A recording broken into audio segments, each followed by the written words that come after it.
Þetta er rosalega einfalt. Svona, já. Þarna þetta er semst leysirbendið. Já, heyrðu, þetta er allt. Hérna glæra. Ég sé það, þetta er rosa gott, þetta er gott síst. Já. Svona rauðar bæn.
Presentation view.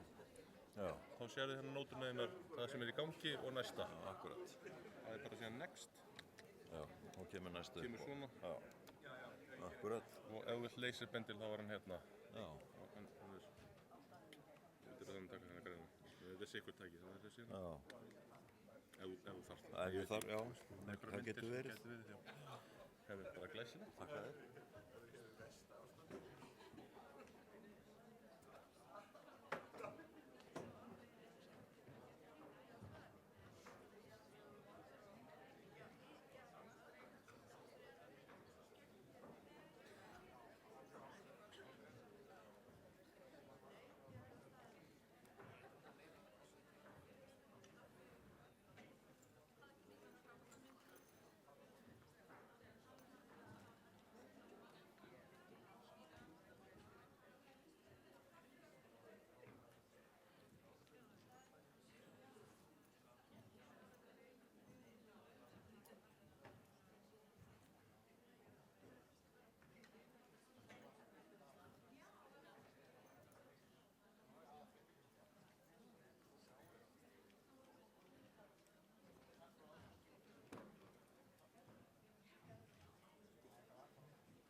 Góðan daginn, kæru ráðstefnugestir og velkomin aftur á seinni dag þessarar ágætu samkomu.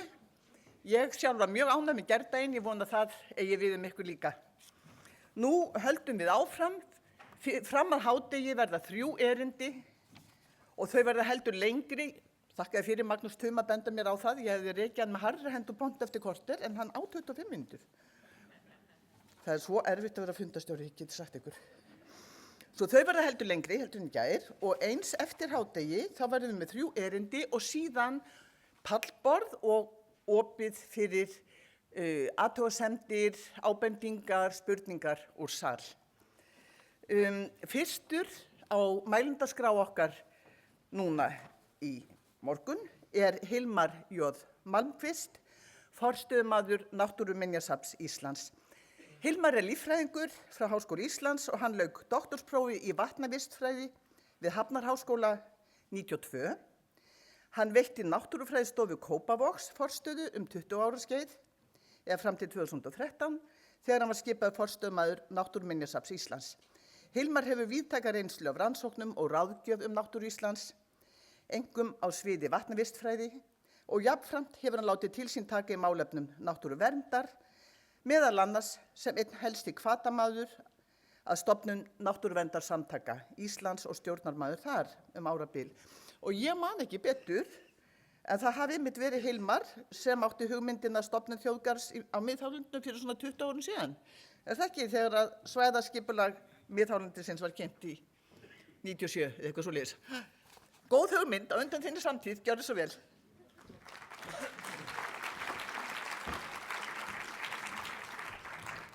Góðan daginn, takk fyrir.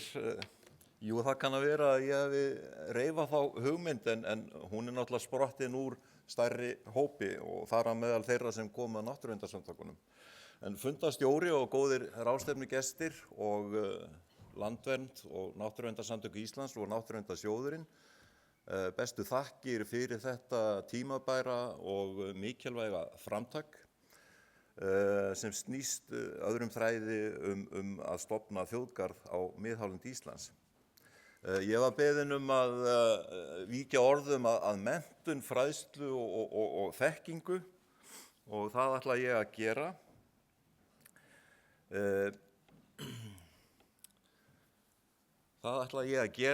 Og ég ætla hins vegar að víkja eilítið að verðmæta þættinu. Það er jú búið að fjalla vel hann í gær og erindin 2 núna sem kom á eftir koma til með að taka verðmætin fyrir á sinn hátt. Ég ætla að taka þau fyrir á held ég annan hátt en hinir fyrirlesararnir.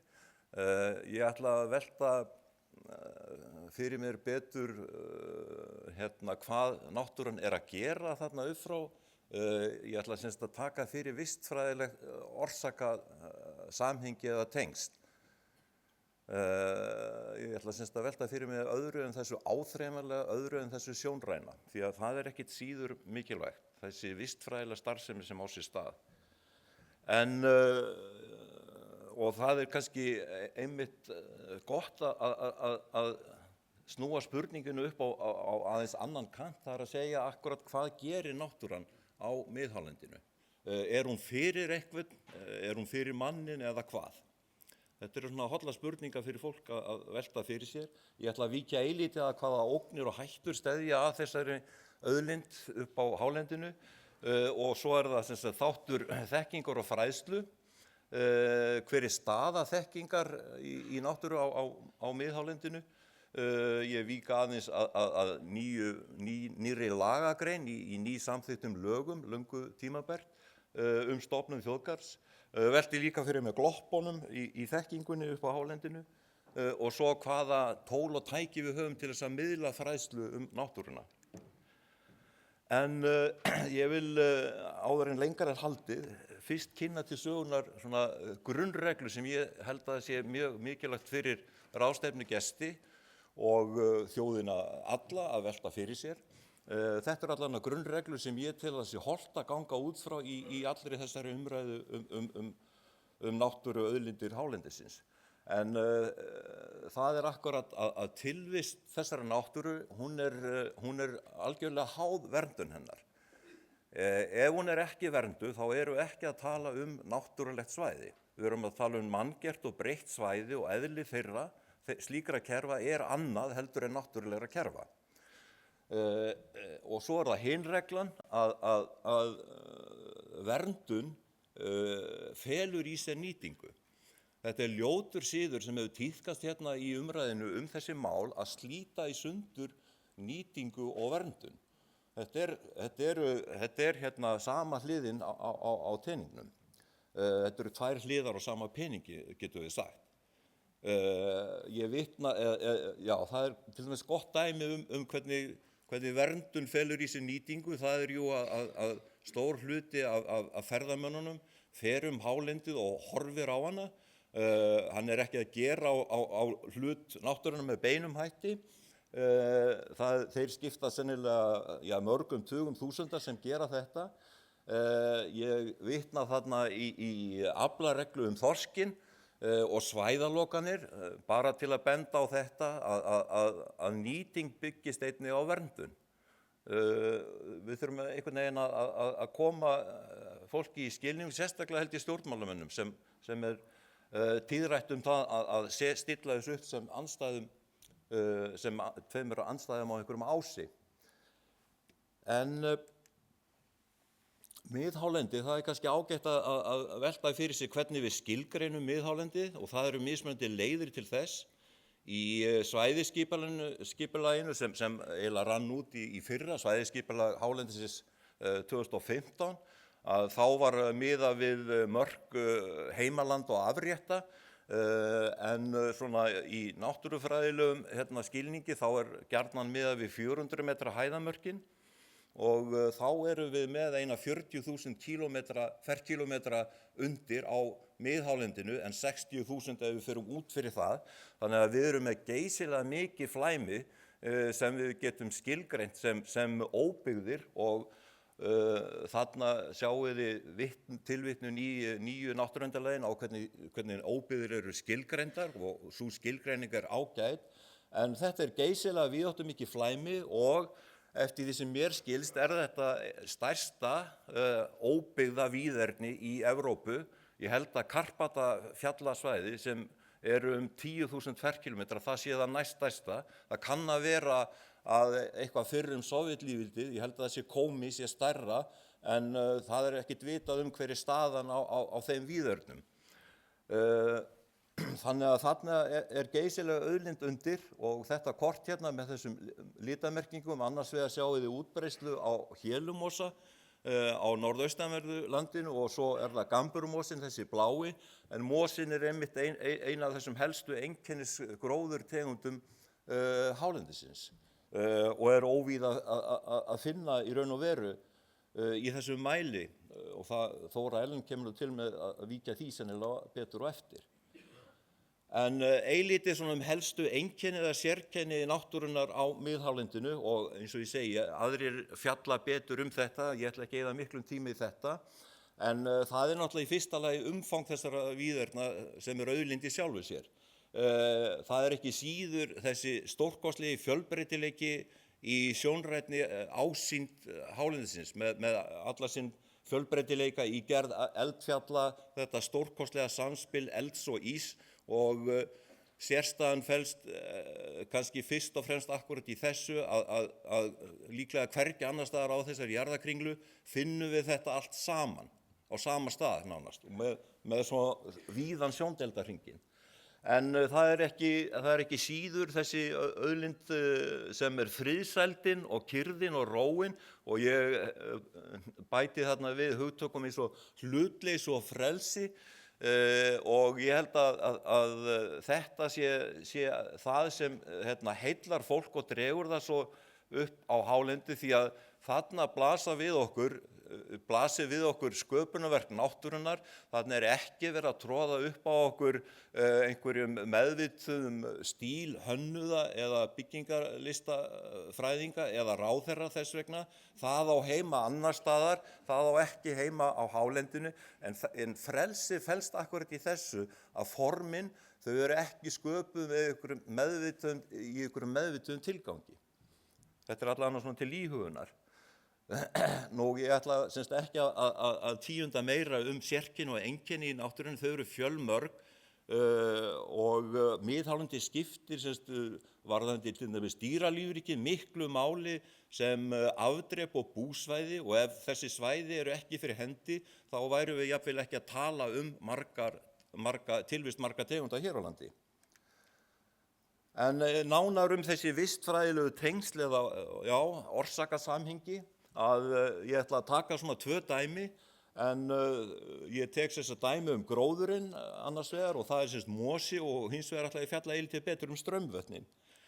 En semst mosi er svo gróðurhópur, þetta eru 600 tegundir eða svo, sem er mjög áberandi á hálendinu. Og hvað gerir mosi upp á hálendinu í vistfræðilegu samhengi?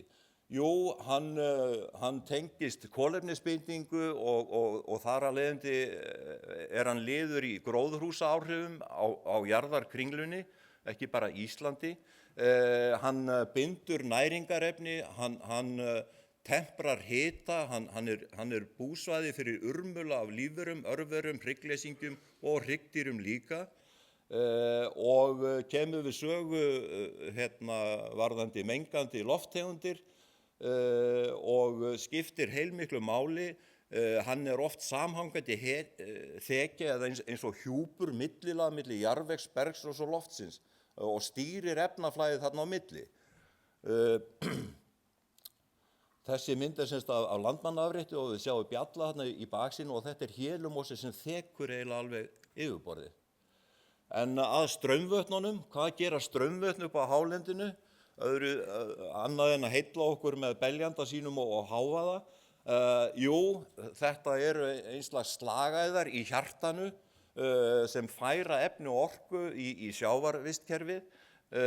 Þessi mynd tekin af vetrarlagi, þetta frá 2008, apríl, og það sem athyglisvert við þessa mynd að ef þið horfið hérna á Héraðsflóann, þá sjáum við hér framburð af Jökulsá á dal, og þetta kolruglað munstur, því að þarna ætti þessi litur ekki að vera. Þetta ætti að vera eins og í Axarfirði og Skjálfandanum, þar sem eru önnur jökulfljót, því á þessum tíma lítið ferskvatnsstreymi með jökulánum, en við miðlun þá það munstur náttúrulega öllu breytt, og þessu miðlað meira að minna yfir veturinn, en vorgusurnar í náttúrulegu kerfi eru horfnar sem eru semst á vorin og sumrin.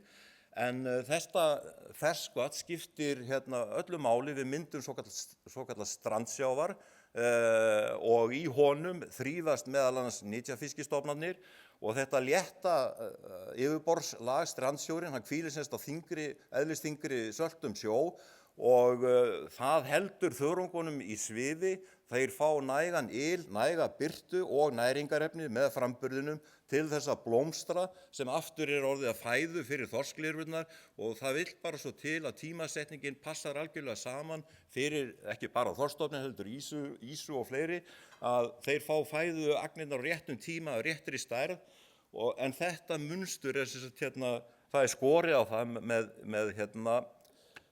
stíplun og miðlun. Jökulsá á dal, sem var eitt öruggasta fljót í Evrópu, flutti 10 milljón tonn á ári af ýmsu gumsi út í strandsjóinn. Þetta semst ekki lengur fyrir hendi, 90% af þessu fellur út í hálslóni. Og þetta hefur að sjálfsögðu sínar afleiðingar fyrir sjávarlífríki.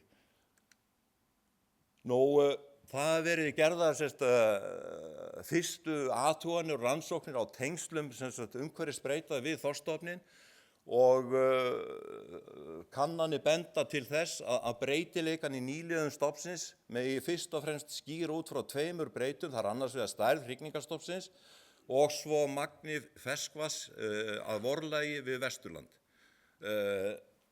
Og 30% af breytileikanum í nýliðuninni felst í þessum tveimur þáttum. En það meira sem hangir á spýtunu, vistfræðileg starfsemi miðhálendisins og ferskvatnsins sem kemur þaðan, felst líka í því að kalsíum og magnesíum sílikött eru meðal algengustu efnasambandi í bergi hér á landi og við efnaveðrun og rof þá þetta flutt bæði uppleist og bundið í samböndum í ögnum að mismunandi stærð út í sjóinn og jarðefnafræðingar vita það að árframburður á kringlunni okkar allri, hann skiptir meiri háttar máli, langtíma áhrif á kolefnisbúskapinn í hafinu, því að þessar katjónir, tvígildu katjónir, þær binda kolefni og stuðla þannig að kjör sýrustigi og tengjast þar með gróðurhúsaáhrifunum. Hvað gerist þegar 90% af efninu situr eftir í miðlunarlónunum? Auðvitað gerist eitthvað sem tengist öllu kerfinu. Hvernig líður tímanum? Já.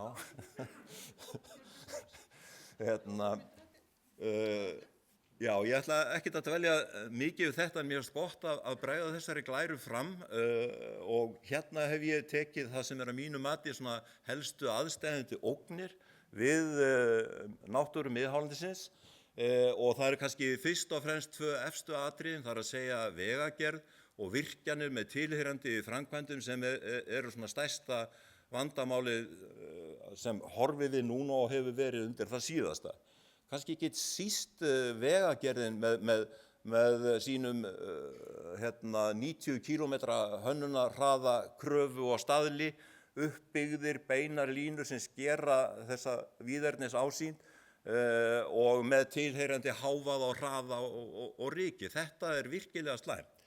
En ekkert síður auðvitað virkjunarbröltið ef það gengur fram eins og þeir vilja gera sem lengst ganga, það náttúrulega eyðileggur allt saman dæmið.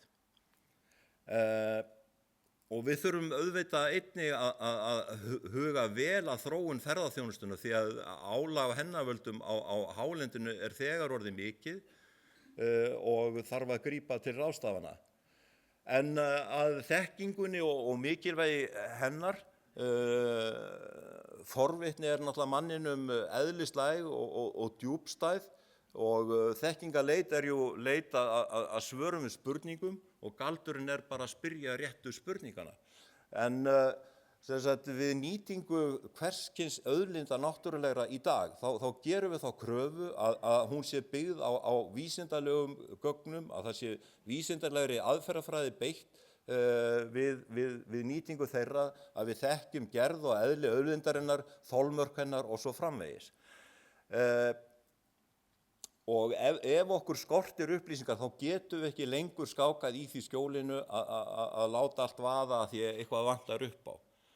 Við höfum gert það svo sannarlega. Varðandi stofnun þjóðgarðs sem er til umræðu hér, að þá höfum við ju loksins uppfærð náttúruverndarlög sem var orðið löngu tímabært, þau tóku gildi í nóvember í fyrra, þó að þau heiti nú lög númer 60/2013, en lögin sem tóku gildi voru nú eins konar málamiðlun af því sem var lagt upphaflega fram með því miður. Flestir held ég hérna inni hefðu viljað ganga lengra, en það er allavega 47. greinir, þar er sérstakt ákvæði það að stofna þjóðgarð og þau eru mun ítarlegri og hugmyndafræðin þar á bakvið er miklu sterkari en var í gömlu lögunum, þannig að við erum komið með betra tæki til þess að láta þetta ganga eftir. Og varðandi þetta með þekkinguna að akkurat í 47. greininu við þjóðgarðsstofnunina, þar er þung áhersla lögð á mikilvægi þekkingar og fræðslu og ég vitna bara þarna í greinargerðina með frumvarpinu að sérstök áhersla lögð á mikilvægi aðgangs almennings að náttúrunni og fræðslu og upplýsingagjöf náttúru þjóðgarðana. Þessi áhersla tengist beint megin markmiðum lagana sem náttúrulega verndun náttúrunnar og helst í hendur við það almenna viðhorf, þarna tilvitnunin, helst í hendur við það almenna viðhorf að megin hlutverk þjóðgarða í heiminum sé að stuðla aukinni þekkingu almennings á náttúru viðkomandi svæðis. Þetta býsna gott og að gera veifa því við stofnun þjóðgarðsins á miðhálendinu. En við vitum ýmislegt hálendið og það byggist á ýmsum gömlum gögnum,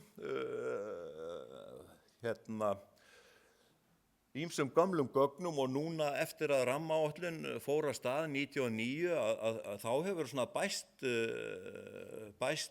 við nokkuð vel, sérstaklega varðandi gróðukortagerð og vistgerðarkort sem Náttúrufræðistofnun Íslands hefur unnið að.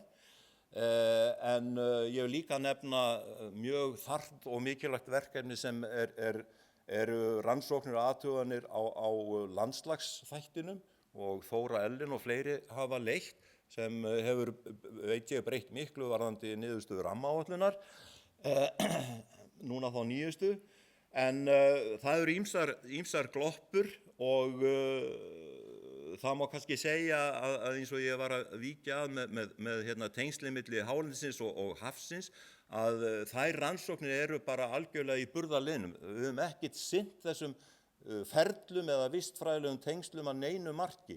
Það að vera handahófskenndar, þetta komið undir einstökum prófessorum í háskólanum, þökk fyrir þeirra framtak, en það engin heildstæð stefna náttúrufræði rannsóknir á miðhálendinu sem auðlind, ekkert í líkingu við það sem til dæmis varðandi sjávarlífríki. En það ætti bara tvímælalaust að vera.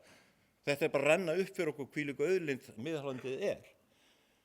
En mörg svæði eru útundan og þau sem hafa verið best rannsökuð kannski svona heildstæðan hátt, það eru þar sem virkjunarhagsmunirnir eru mestir. En það náttúrulega ekki nógu góð ástæða, náttúran miklu meira en hagsmunir orkufyrirtækja að sjálfsögðu. En aftur svo að þekkingunni í ljósi síðustu niðurstaða í PISA-könnunum, að þá hefur maður náttúrulega talsverðar áhyggjur hvert stefnir, hvernig við erum að búa að miðlun þekkingar, gagnvart kannski sérstaklega yngri landsmönnunum. Þær niðurstöður eru ekki nógu góðar og við þurfum að taka okkur á í skólakerfinu og kannski sérstaklega varðandi svona verklega útikennslu og að leyfa ungviðinu að komast betur í samband við náttúruna og þá bregði ég upp þessari mynd því að þetta líka eitt dýrmætasti fjársjóðurinn okkar, það að hafa náttúrulega ósnortin svæði, ekki bara fyrir barnið í sjálfum okkar, heldur börnin og barnabörnin. Þetta eiga fáar þjóðir hafa tækifæri að búa í haginn fyrir börnin með þessum hætti. Nú, ég get ekki lokið við þetta erindi öðru sinna minna á þá stofnun í samfélaginu sem á að gegna lykilhlutverki við miðlun á fróðleik náttúru, náttúrusögu, náttúruvernd og náttúrunýtingu sem eitt 3 höfuðsafnað þjóðarinnar, það að segja Náttúruminjasafn Íslands. Hvernig búið það? Það hefur verið staðið myndarlega að sýningahaldi miða við aðstæður til þessa og heiðarlega tilraunir gerðar, en allan tíman eiginlega við óviðunandi aðstæður. Hvernig stendur á því að höfuðsafnið í dag með fjárheimildir sem dugar til að reka einmenningsstofnun og ekki meir? Höfuðsafnið hefur enga aðstöðu til sýningahalds til að miðla fróðleik, þar á meðal náttúrumiðhaldisins sem svo mikilvæg. Þessi mynd, hún tekin úr stærra málverki eftir Kjarval. Hann var mikill náttúruverndari og setti á blað hugleiðingar 1930 og hann vildi reisa efst á Öskjuhlíðinni musteri til heiðurs skapara náttúrunnar og líka sem eins konar syndaflaust fyrir misgjörðir mannsins gagnvart náttúrunni og teiknaði svona hvolllaga þak og húsið átti að vera til heiðurs náttúrunni og hann sá fyrir sig speglaða gólfflöt þar sem menn gátu gengið á norðurljósunum og svo framvegis. En sko það var margir sett fram hugmyndir náttúruhús í Perlunni og það virðist vera að ganga eftir núna. Að vísu aðkoma náttúruminjasafnsins óljós. Það hefur verið að einkavæða svo mikið sko. En þetta verk hans hugmyndans gekk eiginlega eftir. Við höfum jú hvolfþakið á Perlunni og náttúrusýning það hillir undir hana.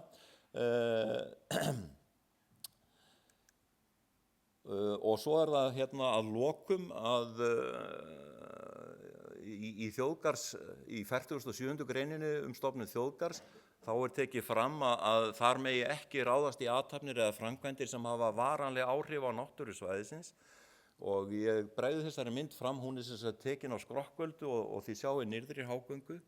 Þetta mjög merkileg mynd og þið sjáið þarna vegslóða og þetta einn merkilegasti vegslóði sem tengist virkjunarmálum þjóðarinnar.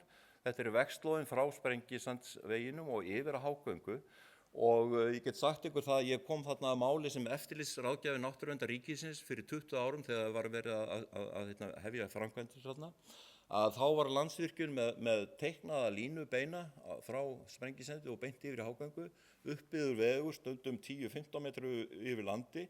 En þegar framkvæmdir fóru á stað vor þá var jarðvegur svo blautur og verktakanum lá svo á að komast á staðinn að hann gat ekki beðið eftir að vegurinn byggður og auðvitað notuðu menn bara gömlu niðurgröfnu slóðana sem voru á staðnum. Þeir voru á hryggjum ásum sem eru þurrir og þessi vegur ennþá eins og hann í dag og bara til fyrirmyndun það að ef menn ætla að leggja vegi sem þeir skyldu helst ekki gera á hálendinu, þá ætti þetta að vera fyrirmyndin. Og þá þakka ég fyrir.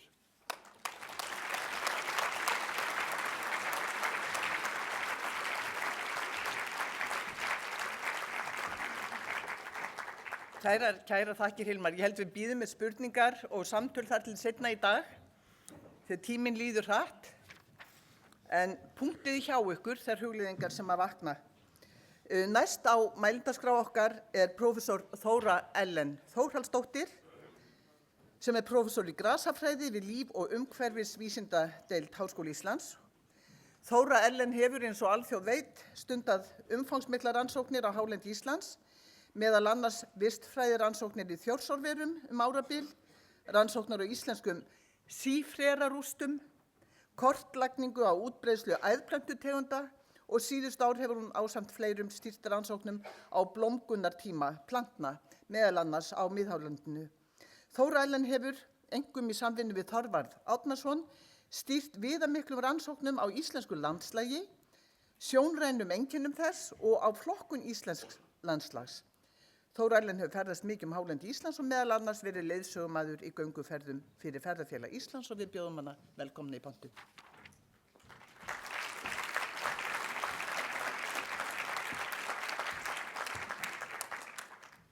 Frú Vigdís Finnbogadóttir, fundarstjóri og góði gestir. Mig langar í þessu erindi til að fara við tvennt.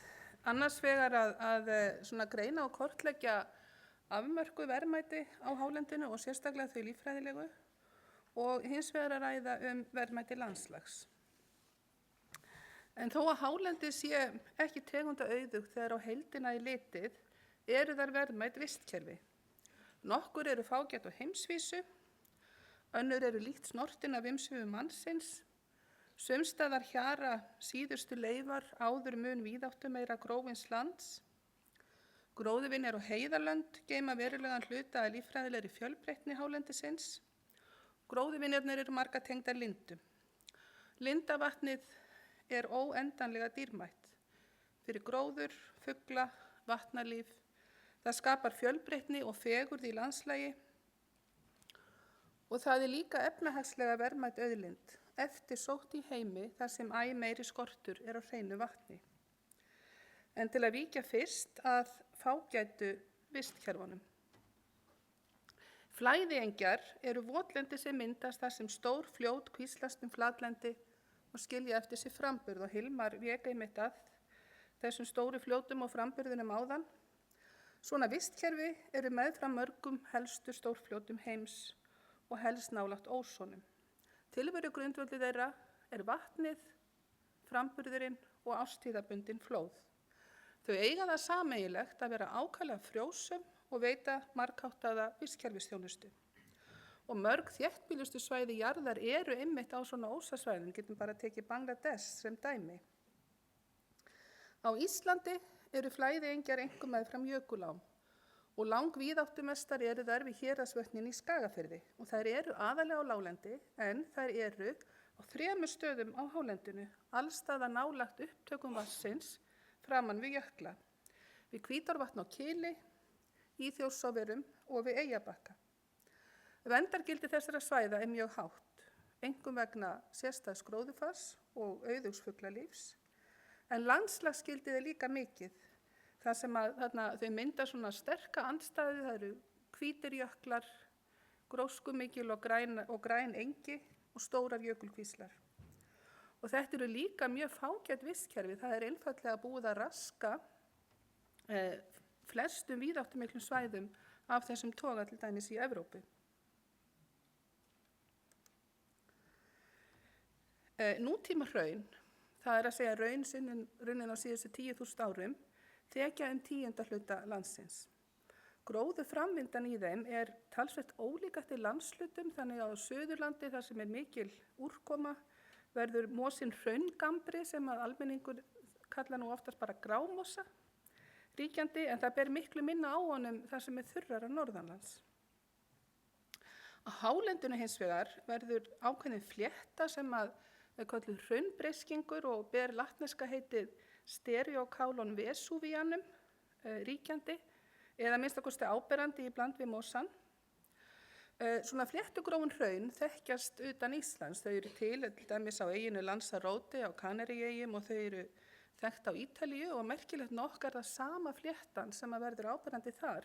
Eins og þið hafi kannski tekið eftir þá er latneska heitið Vesúvíanum. Þessi flétta hún er ekki bundin við hraun.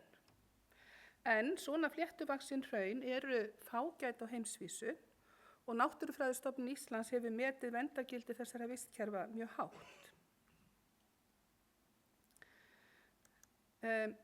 Þriðja sem ég ætla að nefna eru svo sífrerarústir í votlendi. En á nokkrum stöðum á hálendissléttunni er að finna þessi sífrera fyrirbæri. Þetta eru svona bunguvaxnir hólar sem á íslensku kallast rústir. Rústirnar rísa upp úr grónu votlendi við það að það vex inn í þeim kjarni úr frosnum jarðlögum og ís. Stundum rísa þær upp úr grunnum tjörnum eins og þið sjáu þeim þarna á myndinni. Frosni kjarnin á rústunum í Þjórsárverum hefur mælst svona 1,5 til 3,5 metri á þykkt. Og þar eru þær ýmist botnfrosnar niður á jökulruðningin undir eða þær fljóta á vatnsósa undirlagi. Á miðhálendinu eru rústirnar yfirleitt í svona 550 til 600 og upp í 700 metra hæð. Neðri mörkin ráðast væntanlega af takmörkunum vegna lofthita, en efri mörkin einfaldlega vegna þess að þegar komið er yfir að minnstakosti 750 metra þá er bara orðið mjög lítið gróið votlendi á sléttunni. Rústirnar skapa mikla fjölbreytni, bæði í lífríki og gróðufari og líka í landslagi og þær eru fágætar á heimsvísu. Þær eru til dæmis á lista Bernasáttmálans sem að við erum bundin af yfir búsvæði í Evrópu sem á að vernda. Okkar rústir á miðhálendinu eru nálægt sínum loftslagsmörkum og væntanlega munum við sjá mikla breytingar á þeim á næstu áratugum. Þær sem eru kannski líklegastar til að lifa af eru rústirnar við Orravatn og Reyðarvatn, norðan Hofsjökuls, af því þær eru í yfir 700 metra hæð yfir sjó.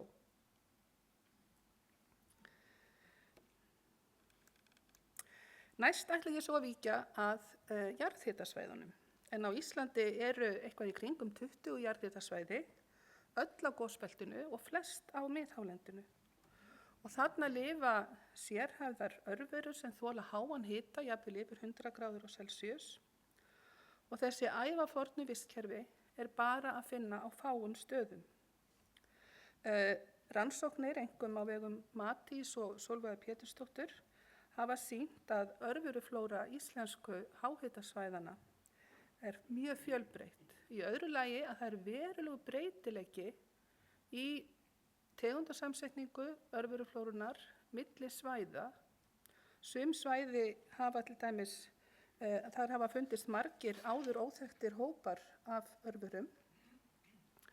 En við höfum ekki yfirsýn yfir all svæðin ennþá. Það er til dæmis ekki til, eftir því sem ég best veit, neina rannsóknir frá Kerlingafjöllum og heldur ekki frá Kverkfjöllum.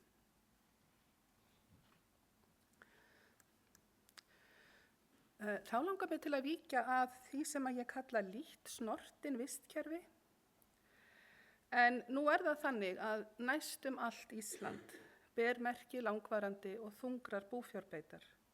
En stöku svæði eru samt svo einangruð eða aðgengi að þeim er svo erfitt að þau eru að mestu beitafriði frá náttúrunnar hendi. Á miðhálendinu nefni ég Vonaskarð og Nýjadal, Fögruhlíð, austan Langjökuls og svo Þjórsárver sem að hafa að minnstakosti lengst af verið léttbeitt. Þessi svæði eru flest hátt yfir sjó, flatlendi Þjórsárvera í kringum 600 metra, Fagrahlíð rétt yfir 700 metrum og Vonaskarð bara næstum því 1000 metrar. En þarna er oft miklu meiri gróska en vanalegt er og tegundasamsetning og yfirbragð gróðurs er bara verulega annað. Ætihvönnin getur orðið mannhæða há, blómgunin er oft svo mikið, þarna er oft mjög litskrúðuga blómabreiður, blómahaf mitt sumar. Burnirótin breiðir úr sér á flatlendi eins og þið sjáuð á myndinni frá Arnarfellsmúlum, en annars er hún yfirleitt bara í klettum þar sem sauðfé kemst ekki til. Og tvímælalaust er bæði verndar og vísindalegt gildi þessara lítt snortnu svæða mjög hátt. Tengt þessu en samt aðeins annað eru það sem ég kalla leifar áður víðáttumeiri og samfelldari gróðurlenda. Vísbendingar að sumir hlutar hálendisins hafi áður borið samfelldan gróður eru mjög margar. Lífrænn jarðvegur á annars örfokalandi, kolagrafir sem blása upp og sýna að þar var áður svo stöndugur birkiskógur að hægt var að gera til kola, sögulegar heimildir og örnefni. Og meðan þessar grónur torfur standa ennþá á sínum þykka gamla jarðvegi, þá eru þar alveg óræku vitnisburður að landið hafi áður verið gróið. En þegar síðasta rófabarðið er fallið, þá verður mjög erfitt að trúa því að auðnin hafi áður borið samfelldan gróður. Það var fyrst og fremst þurrlendisgróðurinn sem hvarf, líklega mikil víði og lyngheiðar, en sumstaða birkikjarr og jafnvel birkiskógur. Á nokkrum stöðum sitja ennþá eftir einangraða leifar, vísbendingar það sem áður var. Þurrlendisvistkerfi Þjórsárvera falla undir svona leifar, sérstaklega landið sem er næst Þjórsá, bæði að vestanverðu og síðan verin eins og Eyvindaver og Þúfuver að austan. Og þetta eru þó einu leifar af svona víðfeðmum þurrlendisvistkerfum, víðiheiðum, lyngheiðum, á annars mjög gróðursnauðum hluta miðhálendisins.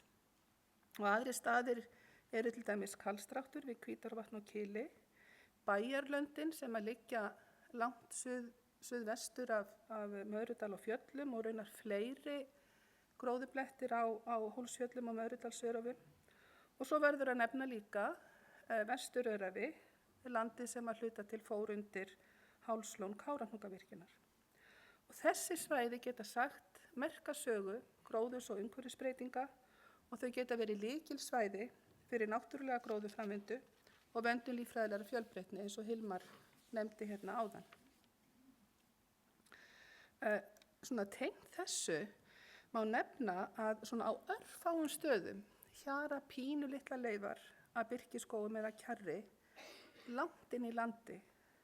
Það má til dæmis nefna leifarnar í Krókdal Skjálfandafljót sem er alveg óralangt inn af núverandi byggð, leifar við Hvítárvatn, leifar í Ódáðarhrauni og leifar norðan Eiríksjökul. Oftast er þetta bara pínu litli blettir. En síðan að lokum til að víkja að gróðurvinjunum. Þær eru einkum þar sem að lindir spretta fram og í lægðum að háa og stöðuga jarðvarstöðu.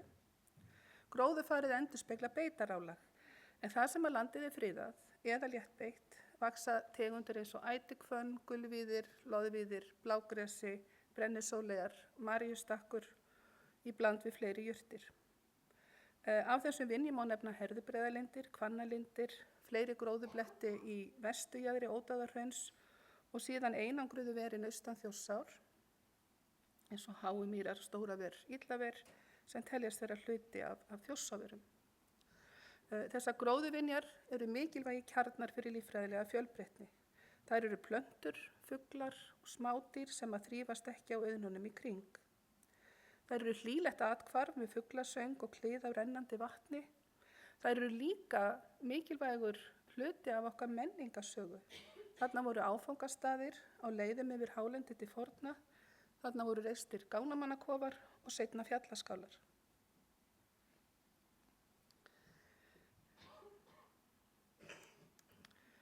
Ég held að vatnið og lindirnar, þetta er að mínu mati eitt af svona stóru götunum í okkar þekkingu á hálendinu.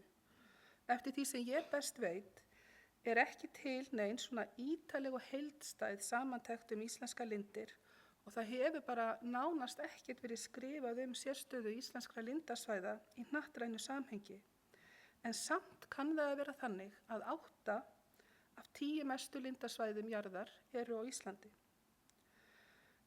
Stærstu lindarsvæðin fá mikið eða bara mest af sínu vatni ofan á hálendinu og samkvæmt hvítbók náttúruvernd eru 6 af 10 stærstu lindarsvæðunum annaðhvort á hálendinu eða í jaðrinum. Þingvallavatn, Brúará, Mývatn, Hraunfossar, Húsafell, Haukadalur og Svartá við Vaðöldu. Ég veit eiginlega ekki hvernig er hægt að meta öll þau verðmæti sem felast í þessu tæra og hreina vatni. Þetta eru fágæt ferskvatnsvistkerfi á heimsvísu og þau eru mikilvæg fyrir mjög marga tegundir lífvera.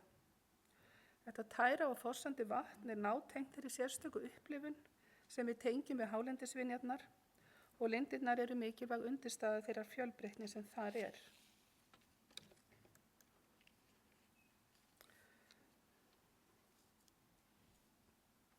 Ég hef nú bara merkt stærstu lindarsvæðin þarna inn, þau eru fleiri. En prófum þá að leggja saman þessi sérstöku verðmæti sem ég hef rakið. Það sést að þau spanna yfir mjög stóran hluta hálendisins. Sums staðar falla saman margs konar verðmæti, eins og til dæmis í Þjórsárverum. En það er þó mikilvægt að hafa í huga að ég hef bara fjallað hérna brot af þeim verðmætum sem ég hefði getað tekið með. Ég hef til dæmis ekki fjallað jarðminjar, ég hef ekki fjallað vatnalífríkið og ég hef ekki fjallað heiðalöndin, bara til að taka svona dæmi. En það sést samt að það eru næstum því allir hlutar hálendisins verðmætir á einhvern hátt. En þá til að víkja að lokum, hvað á ég mikinn tíma eftir? Já. Það er til mikilfengleg náttúra víða á jörðinni og það eru til lítt snortin víðerni sem eru margfalt víðáttu meiri en á Íslandi, til dæmis á heimskautasvæðunum og í heitum eyðimörkum. Og flest það sem ber fyrir augu á miðhálendinu er til annar staðar, en ekki allt, samt ekki allt. En eins og Hilma nefndi áðan, þá held ég að það sé hvergi annar staðar hægt að sjá jafn fjölbreytt, lítt snortið landslag í nokkura daga ferð eins og á Íslandi. Það eru jöklar, jökulár, jökulsandar, jökulmótaland, skólausar hásléttur, auðnir með víðsýni í allar áttir, litskrúðu jarðhitasvæði, lindir, hraunbreiður, brött og skriðurunnin fjöll með hvössum tindum, sífrera myndanir og lágvaxinn túndrugróður. Annar staður er kannski bara hægt að finna eitt eða í besta falli fá af þessum fyrirbærum. Ég held að mesta sérstæða íslenska miðhálendisins liggi í sjónrænni fjölbreytni landsins, eins og Hilma nefndi líka áðan, kvikri náttúru þess, andstæðunum sem það býr yfir og koma sífellt á óvart og svo í framandleikanum að því að sumt landslag á Íslandi er bara svo undarlegt. Og mig langar til að nota síðasta hlutan af tíma mínum til að útskýra þetta betur með myndum. Sums staðar er hásléttan gróðursnauð með fjarlægum bláum fjallarhring og víðum himni Útlínurnar eru dregnar fáum en sterkum dráttum. Og nær er landið tilbreytingalítið nema af því mynstri sem sól og ský teikna á yfirborðið. En annar staðar er landið bara yfirfullt. Það er varla pláss fyrir öll formin eða alla litina. Kraðak af tindum, hnúkum, hryggjum, öldum, fellum og fjöllum.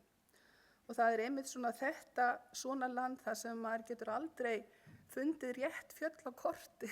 maður veit aldrei hvaða fjall er hvað. Stundum er það áferðin sem er það sem maður tekur eftir, gróf, hrjúf, slétt eða ólík. En landslag íslenska miðhálendisins er alveg einstaklega myndrænt. Roföflin draga beinar línur og geometrísk form. Á líparítssvæðunum eru formin oft svona oddhvöss eða þríhyrningslaga. Móbergsfjöllin eru ýmist öldur eða hvassbrýndar strýtur. Og svo finnst mér meira að segja að maður geti sagt að það megi finna tilraunir með kúbísk form. Þar sem eru mjúk og ávöl form, þar slær landið annan tón, hver aldan eftir aðra, ýmist í einum lit eða mörgum. Og stundum finnst manni eins og náttúran hafi dottið í Art Nouveau feeling með bugðum og sveigjum. Litapaletta íslensks landslags kann að vera óviðjafnaleg. Sum svæði eru næstum eintóma, stundum er litasamsetningin þannig að mann rekur bara í rogastans. Háhitasvæðin nota allan skalan og hræra öllum litum saman. Hvítt, skjannableikt, gult, túrkisblátt, rautt, spanskgrænt, appelsínugult og svart. Litrófið er enda býsna breytilegt eftir því hvaða svæði er að ræða. Mér finnst alltaf eins og Kerlingafjöllin, þau eru svo björt, þau einkennast af svo afskaplega ljósum og bleikum tónum. Vonaskarð er í svona appelsínugulum og rauðum litum, en Torfajökulssvæði það býr einfaldlega yfir bara alveg endalausri fjölbreytni. En það eru raunar ekki bara jarðhitasvæðin sem búa til fíngerð mynstur. Það sem fer saman sífreyr og vatn er oft mikið mynstur í gróðrinu sem endurspeglar hárfína aðlögun ólíkra plöntutegunda að breytileikanum í umhverfi á fínum skala, sérstaklega held ég þykkt snjóalaga á vetrum annars vegar og jarðarstöðu hins vegar. En ég hef hérna tæft eiginlega á einni hlið á þeirri sérstöðu sem landslag miðhálendisins býr yfir, hinni sjónrænu sérstöðu, og ég hef kannski bara lýst landinu eins og málverki. En upplifun á landinu er auðvitað miklu meira, hún er margvíð. Hljóðheimurinn, bara hann er til dæmis allt annar heldur en við eigum að venjast. Þessi djúpa þögn sem að dunar í eyrunum á manni og tíminn sem stendur kyrr. Og annarleiki landslagsins, hann bætir svo nýrri vídd í upplifunina. Og þegar búið er að manngera landslagið, þá glatast sú upplifun og það skorar skynjun okkar ekki á hólm með sama hætti og áður. En þau svæði sem að nú njóta verndar á miðhálendinu, þau voru flest friðlýst á 8. áratug síðustu aldar. Stofnun Vatnajökulsþjóðgarðs var stór áfangi í náttúruvernd, en að honum frátöldum þá hafa bara 3 svæði bæst við á síðastliðnum 30 árum. Það eru Þjórsárver, friðlýst 1981, endurskoðað 87, það er Geitland á vesturhluta miðhálendisins 1988 og Guðlaugstungur, Álfgeirsstungur, norðan Hofsjökuls 2005. Og því miður þegar að maður lítur yfir viðfangsefni náttúruverndar á hálendinu síðastliðinn aldarfjórðung, þá verður ekki hjá því komist að segja að þau hafi verið til varnar fremur en til sóknar. Og það er komið tími til að snúa því við. Það er hægt að vernda sumt með friðlýsingu lítilla og einangraðra bletta, en þau verðmæti sem að liggja í upplifun landslags og víðerna verða ekki varðveitt nema í stórum og víðáttumiklum heildum. Takk fyrir.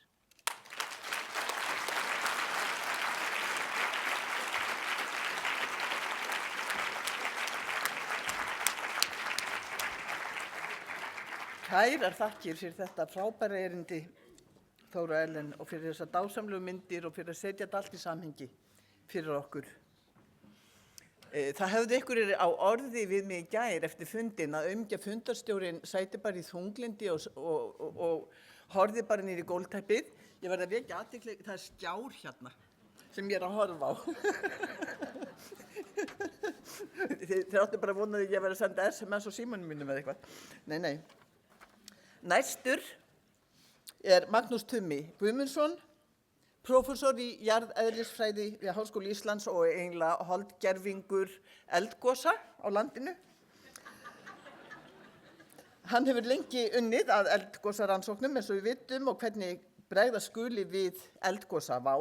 Magnús Tumi hefur í 30 ár rannsakað eldgos í jöklum og myndun móbergsfjalla, meðal annars hvernig móbergs landslag verður til í endurteknum eldgosum undir jökli og á jökulskeiðum og undir berulofti á hlýskeiðum. Magnús Tumi er formaður Jöklarannsóknarfélags Íslands og hefur meðal annars varið miklum tíma á Vatnajökli við ýmiss konar rannsóknir og er fyrstur á staðinn þegar það gýs einhver staðar og nú ætlum við að vera fyrstur á staðinn hér á eftir mér. Vertu velkomin, Magnús Tumi, með sína 25 mínútur.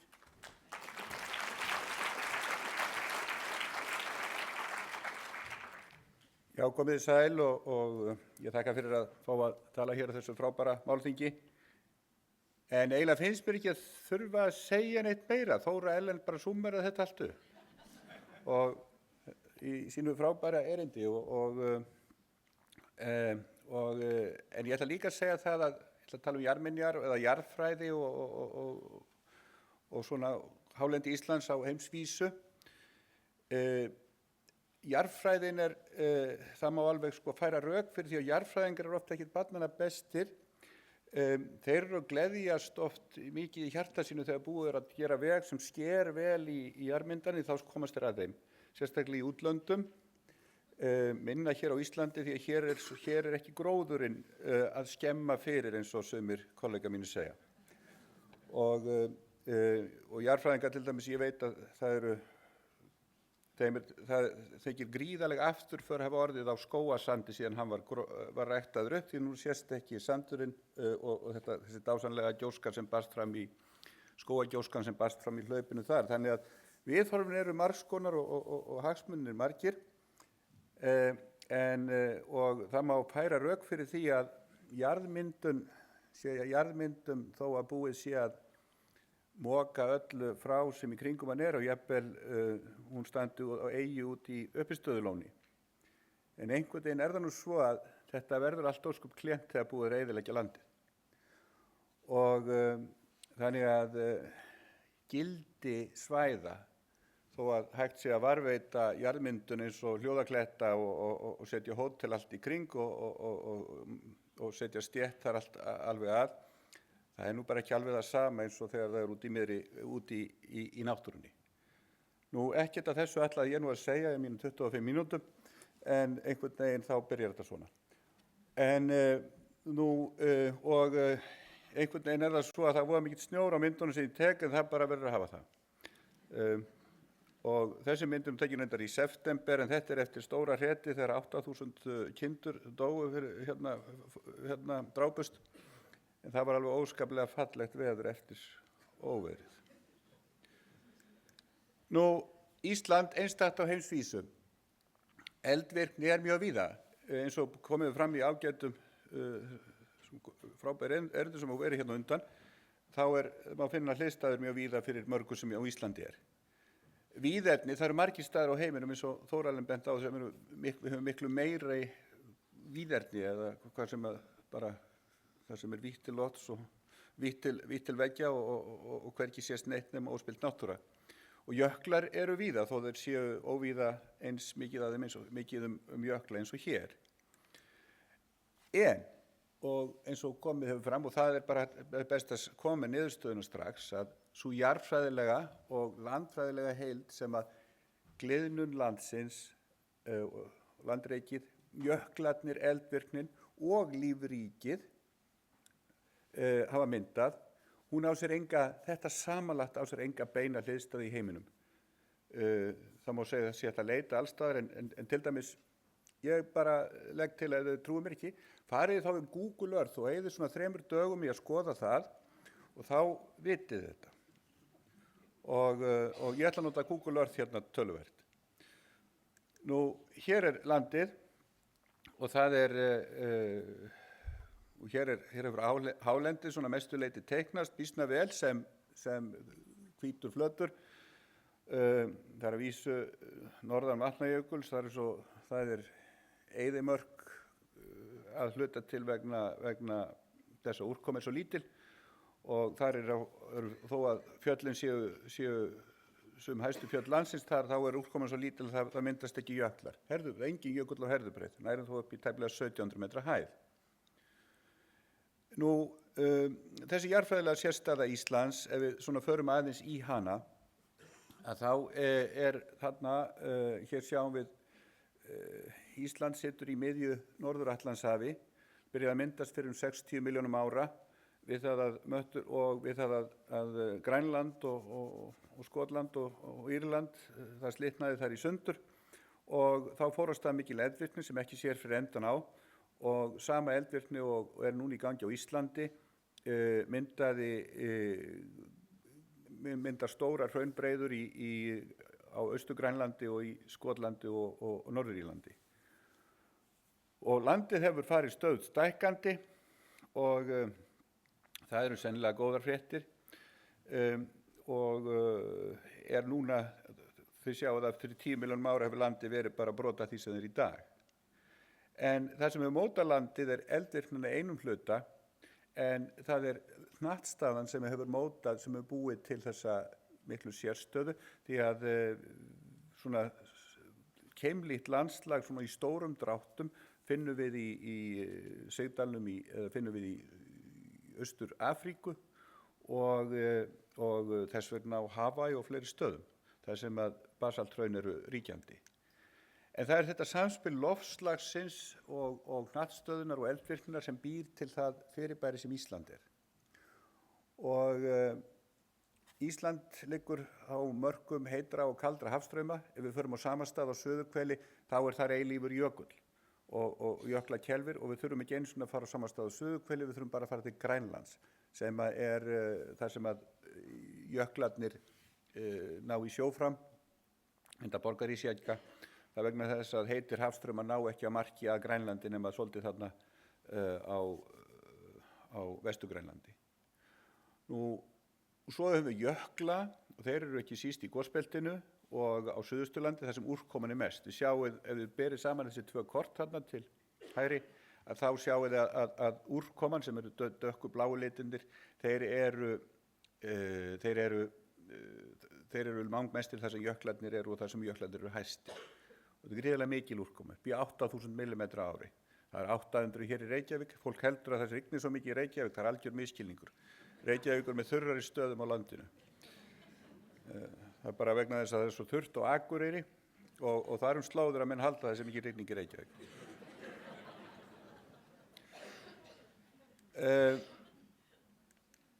Nú, eldvirknin er mjög fjölbreytt. Þetta er að mikið til sama svipað efni sem er að koma upp. Þó 10% af gosefnunum er annað heldur en basalt, en það er vegna þennar fjölbreytilegu aðstæðna að þetta verður svo fjölbreytilegt. Það eru gos í jöklum, það er svo Hjálpargos sem verður undir jökli og bræðir gríðarlega mikið ís. Svo er gos eins og var í Grímsvötnum sem er þarna til vinstri og það var mikið sprengigos og svo verða af þessum gosum jökulhlaup og jökulhlaupin móta landið alveg gríðarlega mikið. Meira á láglendi en hálendi kannski og þá er það skeiðar og sandur og sandarnir á Suðurlandi. Og síðan höfum við þessi gos sem er ekkit endilega svo algeng eins og gosið í Holuhrauni sem var núna í fyrra og heiti fyrra, að þau eru drýgst við að byggja upp landið og móta landið af því að það er svo mikill hluti af efni sem kemur upp í svona stórum gosum eins og var þar og þarf ekki og þá er það sérstaklega við hugsum Lakagíga og Skaftárelda og Eldgjá að þá er þetta gríðarleg hraun, Hallmundarhraun og fleiri slík. Nú, ekki fara að lesa næstu glæru, horfið bara á litina. Þetta eru eldir hérna á Íslandi síðustu 100, eldgos á Íslandi síðustu 100 árin, þetta eru 30 og eitthvað eldgos og þetta eru, og svörtu litirnir, við sjáum alltaf eldgos og sjáum við hraun, en svörtu litirnir þarna, gosin, það er það sem var að langmestu leyti, það sem hraunframleiðsla og hraun var ríkjandi. Rauðu gosin eru þar sem eru sprengigos, sem að mest var gjósku, og þið sjáu þau eru langalgengust. Samt er þetta basalt sem á bara flæði, eins og til dæmis á hafa sem flæði bara eins og hraun. Gerir ráð fyrir hann Kristófer hafi sagt ykkur frá ýmsu af þessu í gær. Og svo er þessi bláu sem er eiginlega alveg undir jökli. Og svo er blái liturinn, það er það sem að jökull á hlutamáli og vegna jökulsins þá hrærist saman kvika og vatn og þá verður það þessi sprengigos, jökulhlaup og allt þetta. Og þetta er svo, það bæði býr til sérstætt landslag og býr til þessi stóru og býr til þessa fjölbreytni sem við sjáum. Nú, svo er það jökullinn. Þetta er ísaldarjökullinn eins og menn eiga besta mynd af honum þegar hann var í hámarki síðasta jökulskeiðs. Hann náði langt út á landgrunn, hann var 3 sinnum stærri en landið og yfir kílómetra á þykkt. Og nú, svo ætla ég nú bara aðeins að fara hálendið. Þetta eru Grímsvötn. Það er mikill svona töluverður áhrifavaldur á víða. Það er gís langa oftast og það koma jökulhlaup sem hafa nú kannski áhrif á láglendi fyrst og fremst. Svo höfum við hérna staði, þetta er inn á hálendinu Ketilhyrna og svo eru þessir hraun sem að leggjast utan af Móbergsfjöllunum. Móbergsfjöllin hlaðast upp á jökulskeiðunum og síðan myndast þessi og hraunabreiður, þannig við fáum landslag eins og þetta. Þetta er myndir Oddi Sigurðssyni alveg frábærar og þarna sjáum við Móbergsfjöllin, stapa og hryggi og hraunabreiður á milli. Staparnir byggjast upp og Móbergsfjöllin byggjast upp í gosum undir jökli, ísaldarjökli, síðan léttir jöklinum af og þá myndast hraunabreiður. Nú, jöklunum fylgir gosum undir jöklum fylgja mikil jökulhlaup og þessi jökulhlaup, þar sem þau fara fram á hálendinu, eru gríðarlega mótandi fyrir landslagi og þetta eru jökulsárgljúfur. Þau eru mynduð í hamfarahlaupum á endur tekið, svo reyna hraun onni og reyna að fylla þau aftur. Svona er náttúran að takast á. Og svo er það Herðubreið, þetta er fjall sem myndað er í ísaldarjöklinum og hefur náð upp úr og það er hérna toppurinn á Herðubreið hefur náð upp úr jöklinum þegar að leið á gosið og við vitum þetta nú sennilega myndast ekki undir hámarsjöklinum en þetta er sem sagt mikilvægt, þetta er mikilvæg gerð af fjöllum sem finnst óvíða. Þau eru til í Kanada líka nokkur. Það er nú ekki nær eins flott eins og okkar reyndar. Og kollhúfuleg vegna þess að þau eru eldri og eru þau þó flott. Nú, svo eru þessir staðir og það má nefna hluti sem við sjáum eins og hálendinu og þá sjáum við þessar jökulkempur fyrir framan þar sem jökullin er að hopa. Við getum farið í Kverkfjöll þar sem að eru jarðhiti og jökull og svona höfum við landið sem sagt hálendið er svo fjölbreytt eins og kom nú svo vel fram á myndunum hjá Þóru Elín. Ég ætla að fara núna nú notum við bara Google Earth, förum svona aðeins hérna, ég ætla að fara að sýna ykkur nokkrar dæmi frá Íslandi og svo dæmi frá útlöndum og ég fari í smá samanburð. Hér er Túnaröræfi og nágrenni og það sem að Kristófer hefur kannski talað þetta en hérna sjáum við þessar línur í landslæginu og þessar línur eru þá Móbergsfjöllin mynduð við gos í jöklum og þau búa til þetta landslag og svo eru gosmyndanir sem verða líka á auðu landi og það er eins og Veiðivötnin en hér eru svo, hérna sjáum við Förufjöllin og Langasjó.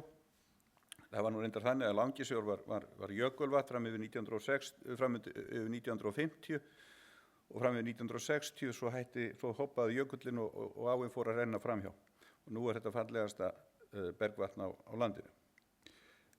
Svo ef við förum í Veiðivötn, mynduðum í gosi 1477 og gríðarlega mikið sprengigos, það sem að vatn og það sem að gaus upp í þetta, eitt af þessum stærstu lindasvæðum sem Þórarinn nefndi, og þannig voru vött fyrir og þar af var þetta gríðarlega mikla sprengigos sem er ein skráð heimild frá þeim tíma sem bænarskjal bænda í Eyjafirði, þessu svo mikill sandburður. Og nú svo förum við í Vonarskarð og þetta er svona þetta land eins og það lítur út, og hérna þarna nú komin upp á Reginörafi en Rjúpnabrekkujökull, hann hérna, og hérna á þetta nú að sjást að þetta er dauðís og þetta gjóska sem hefur lagst svo þykk ofan á jökulinn, einangraðan, og nú jökullinn sem horfaðar hérna frá dauði sem stendur eftir, og þetta er svona annað dæmi samspil eldvirkninnar og jöklana. Nú ef við förum svo héðan og spekulerum í hvað við sjáum annars staðar, þetta er sérstakt á Íslandi, en er þetta sérstakt á heimsvísu? Hvernig vitum við það? Við verðum þá að bera það sama við annað, og það er kannski ekki, maður sér það svolítið að þetta er sérstakt, sumt að þessu sérstakt á heimsvísu, vegna þess að ákvæmlega lítið til hliðstæða hluti annars staðar. En þó er það á nokkrum stöðum þar sem menn sjá, til dæmis þar sem að jöklar hafa veruleg áhrif á eldvirknina, og ef við förum nú á eldvirkasta svæði heims, það er alltaf 1 eða 2 eldfjöll gjósandi, og það er á Kamtsjakaskaga, og þessar Google Earth myndir sem ég er að sýna eru allar á sama skala. Það er svona með þess að fræðimenn alltaf pæli því. Og þetta er á Kamtsjakaskaga og þetta er Tolbalsik eldfjallið hérna, og þetta er gríðarlega mikið hraun sem rann 1975, og þá var það Öskjusig þarna, þetta er eitthvað sem við höfum verið að bera saman við Öskjusíð í Bárðarbungu, og hérna höfum við sem sagt þessi stóru eldfjöll, stóru keilur, en það lítið jökla þarna, þetta er bara ekki alveg nóg norðarlega, og þetta er svona þurrt, og svo er þetta alls miklu grænna, það er miklu meiri gróður þarna, og ef við flettum þessu, þarna er alltaf eitthvað í gangi, það er 1 eða 2 eldfjöll gjósandi það núna, og hafa reyndar verið að gera meira og minna síðan menn muni eftir sér. En þarna, þið sjáu, þetta er töluvert öðruvísi landslag heldur við sjáum hérna á Íslandi. Þetta er sami skali. Við erum hérna þessar víðáttur, þarna er þetta grónar flesjur og öðruvísi landmyndun. Ef við förum til Chile, suðurhluta Chile, þá er þetta kringum Hudson eldfjallið, þetta er, sjáu hérna suðurhluti Suður-Ameríku, og hér er þetta svæði, og þetta er Hudson eldfjallið, og þetta eru miklu dalir og fjöll, og þetta er mikið mótað af jöklum, en við sjáum ekki þessar samskonar myndanir, við sjáum enga móbergshryggi eða móbergslandslag sem slíkt, en þarna eru stór eldfjöll og jöklar á þeim, og hér er svo mynd þetta er frá 2011, þá var gos í Hudson, þetta er mjög líkt sem við sjáum í íslensku eldfjöllunum þegar það gís, og þá fara jökulhlaup niður þessa dali, en þannig að hér er ýmislegt líkt, en við höfum ekki þessi eldfjallavíðerni með þessari svörtu basísku þessum sandi sem við þekkjum á Íslandi. Í mínum augum þá er eiginlega hálendið, mér finnst ég virkilega vera komin, hálendi stemmingin er þessi gráa gróðurlausa sandstemming og sem þú hefur á Túnarörafum, og það sem að veldur því að þetta er allt þessi grái svarti sandur, þetta er gjóska úr 2 gosum fyrst og fremst.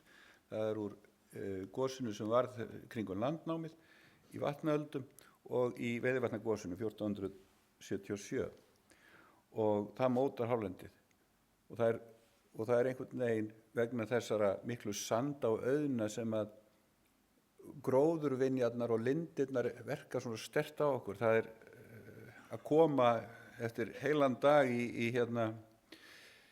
á söndunum, að koma í litla gróðurvin, og það er það er svo sterk tilfinning. Þetta er töluvert, þannig að það er mikið öðruvísi yfirbragð. Þetta er stórkostlegt landslag og ég held að eins og hvað er fallegt og hvort að eitthvað sé fallegri en annað, það er algjörlega, kemur þessu ekki við.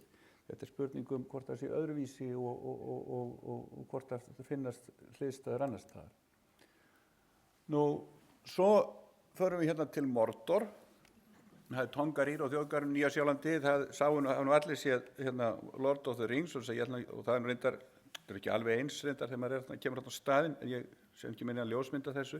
En þarna erum við líka með þessi stóru eldfjöll, eldkeilur og sléttunum. Þarna er gróður miklu meiri, svo yfirleitt er. Svoleiðis að þarna þetta er tignarlegt, fallegt, en þetta er ekki Ísland, þetta er öðruvísi. Og gott fyrir, og alveg frábæri staði. Og eitt sem þó það komið þessu ekkert við það virðist ekki verið hægt að gera skapaðan hlut til þess að styggja, sem mun vel ekki styggja ferðamenn, en þegar þú fer til Nýja-Sjálands þá ertu látin opna töskurnar og skoða allt, og þeir grandskoða skóna þín og þeir ekki nógu hreinir, þá bara taka þeir þá og sótthreinsa þá. Þetta finnst Nýsjálendingum sjálfsagt. Hér má ekki gera nokkuð skapaðan hlut, því þá getur ferðamaðurinn farið, sem væri nú kannski það besta sem færi, að við fengjum nú ekki svona 10-30% aukning á hverju ári, annars það er erfitt að skilja sumt fólk. Og þá er ég ekki að tala um ferðamenn. En ef við förum svo, en ég átturlega að tala um jarðfræði, og ef við skoðum svo heimi skoðum heiminn, þetta er heimskort hérna, og þessir rauðu deplar eru staðir þar sem, á hafsbotnum þar sem við vitum eldgos á botninum, og síðan eru hringirnir, þetta eru staðir þar sem að jöklar og eldvirkni og jöklum skona lýstur saman. Það er mjög lítið hér á Kamtsjaka, á jökultíma þá var það þannig, og aðeins hér, það er pínulítið hér á Nýja-Sjálandi, og svo er það Ísland. Það er langmest á Íslandi og svo hérna á Antartíku, en það er langalgengast hér og svo í Alaska, en það er bara á öðrum skala í Alaska. Og ég gerði það hérna fyrir þegar að verið var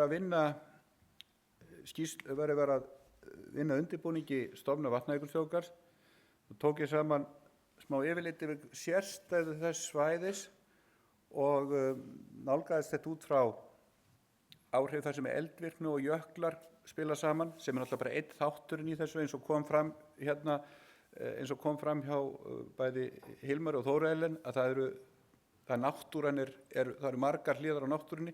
Ég er að fjalla um jarðfræðina, og hér ég bar saman Vatnasvið Jökulsárfjöllum sem er hluti hálendisins, og hérna ég skoðaði hvar varu móbergsstapar, móbergshryggir, hraunabreiður, það er þessu stóru miklu hraundyngjur og sandar, stór eldfjöll og stór gljúfur eins og Jökulsárgljúfur, stórir jöklar, eldgosajökli og jökulhlaup.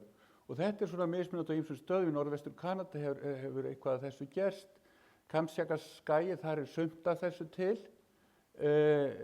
Alaska, þá vantar þennan gliðnunarþátt hraunbreiðurnar og stapan og hryggina, en allt hitt er þar.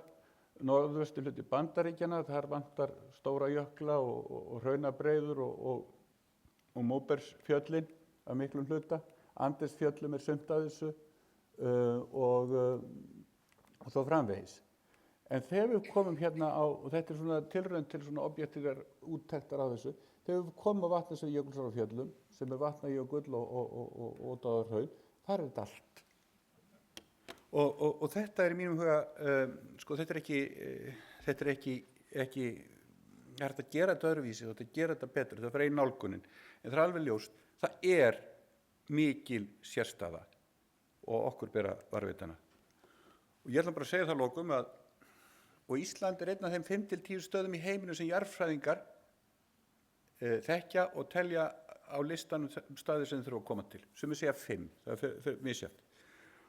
og hálendið og einkum gosbeltum í jöklum og eldstöðum, það á sér ekki beina hliðstæðu. Það er skýr sérstæða á heimsvísu. Þetta er svona tilraunastofa náttúrunnar.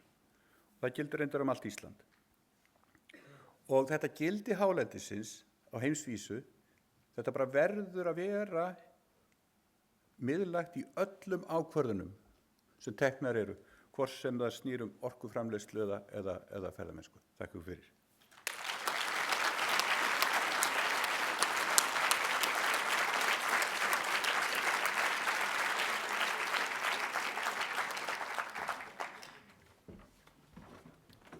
Kærar þakkir, Magnús Tumi. Nú er komið að hádegismat. Margir hafa þegar greitt fyrir súpu og smurt brauð, en ef einhverjir kjósa að borða og eiga eftir að borga, þá má gera það hér frammi við afgreiðslu borðið. Matartími er settur til 1. Ég klappa saman lófunum rétt fyrir og við mætum hér öll. Kannski svona svolítið fyrir til þess að halda tímanum vel. Verið ykkur á góðu og njótið hlésins.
Jæja, góðu fundargestir, þá höldum við dagskrá áfram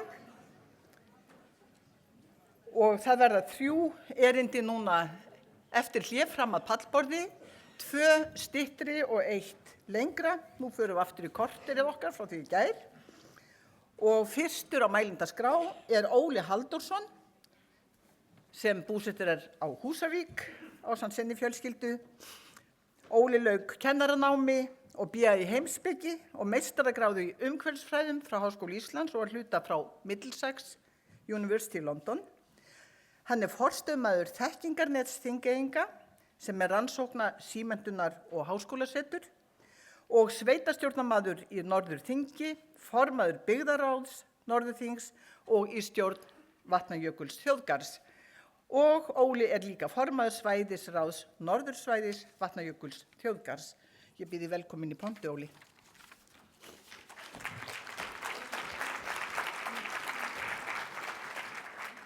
Kæra þakkir, ágæta samkoma, ráðstefnuhaldarar og gestir.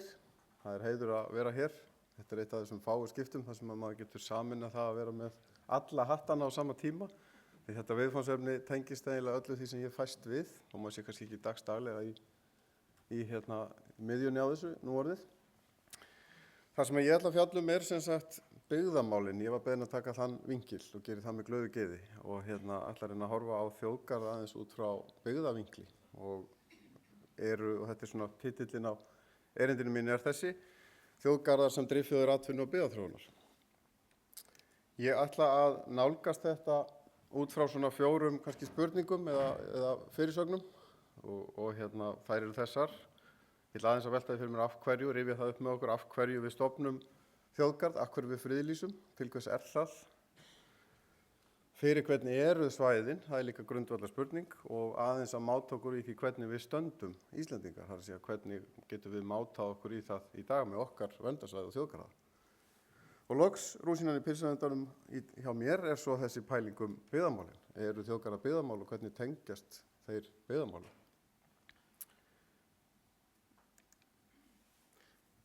Fyrsta atriðið er þetta grundvallaratriði. Af hverju, hvert er markmið þjóðgarða? Ég ætla ekki að rekja þetta í smáatriðum því það er meiri þekking á því hér í salnum en ég geti reynt að miðla til ykkar.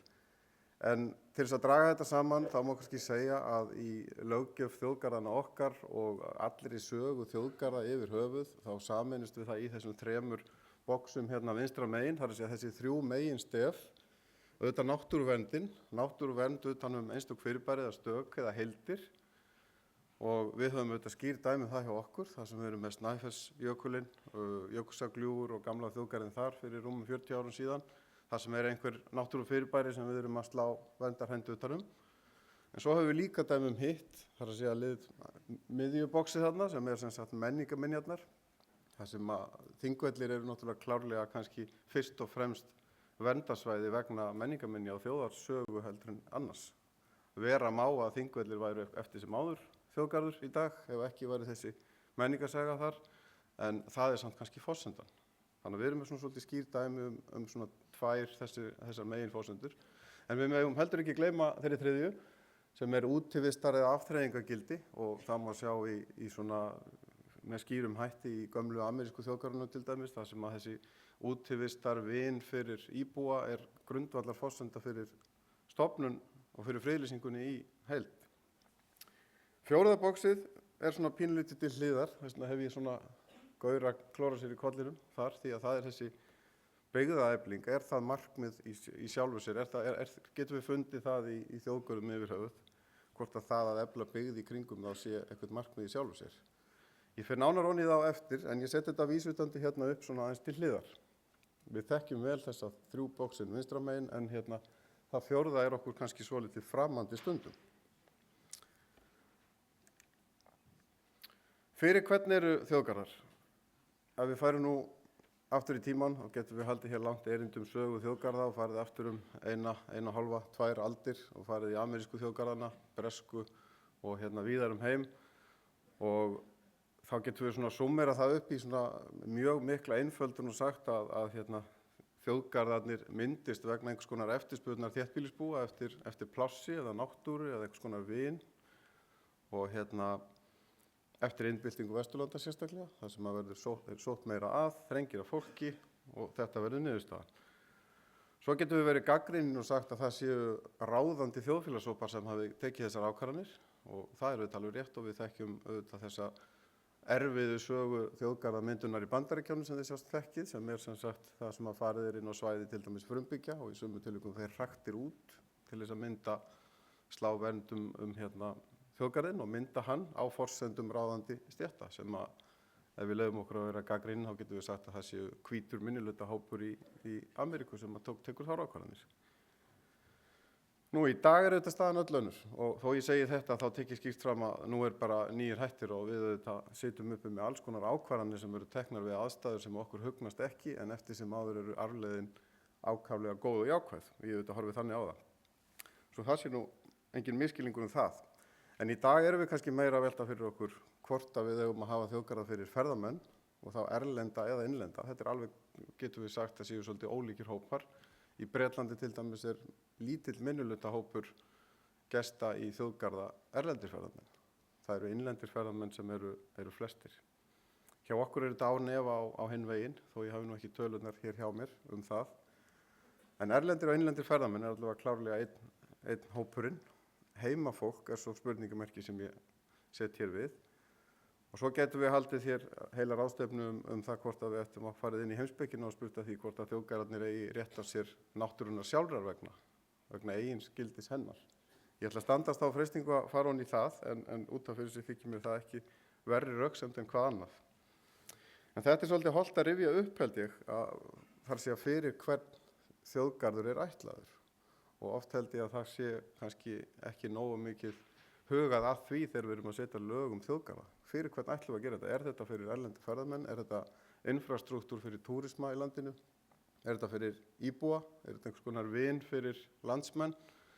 Eða er þetta tækifæri til einhverjar atvinnusköpunar eða eflingar í heimahéraði? Auðvitað vonar maður að það geti farið allt saman.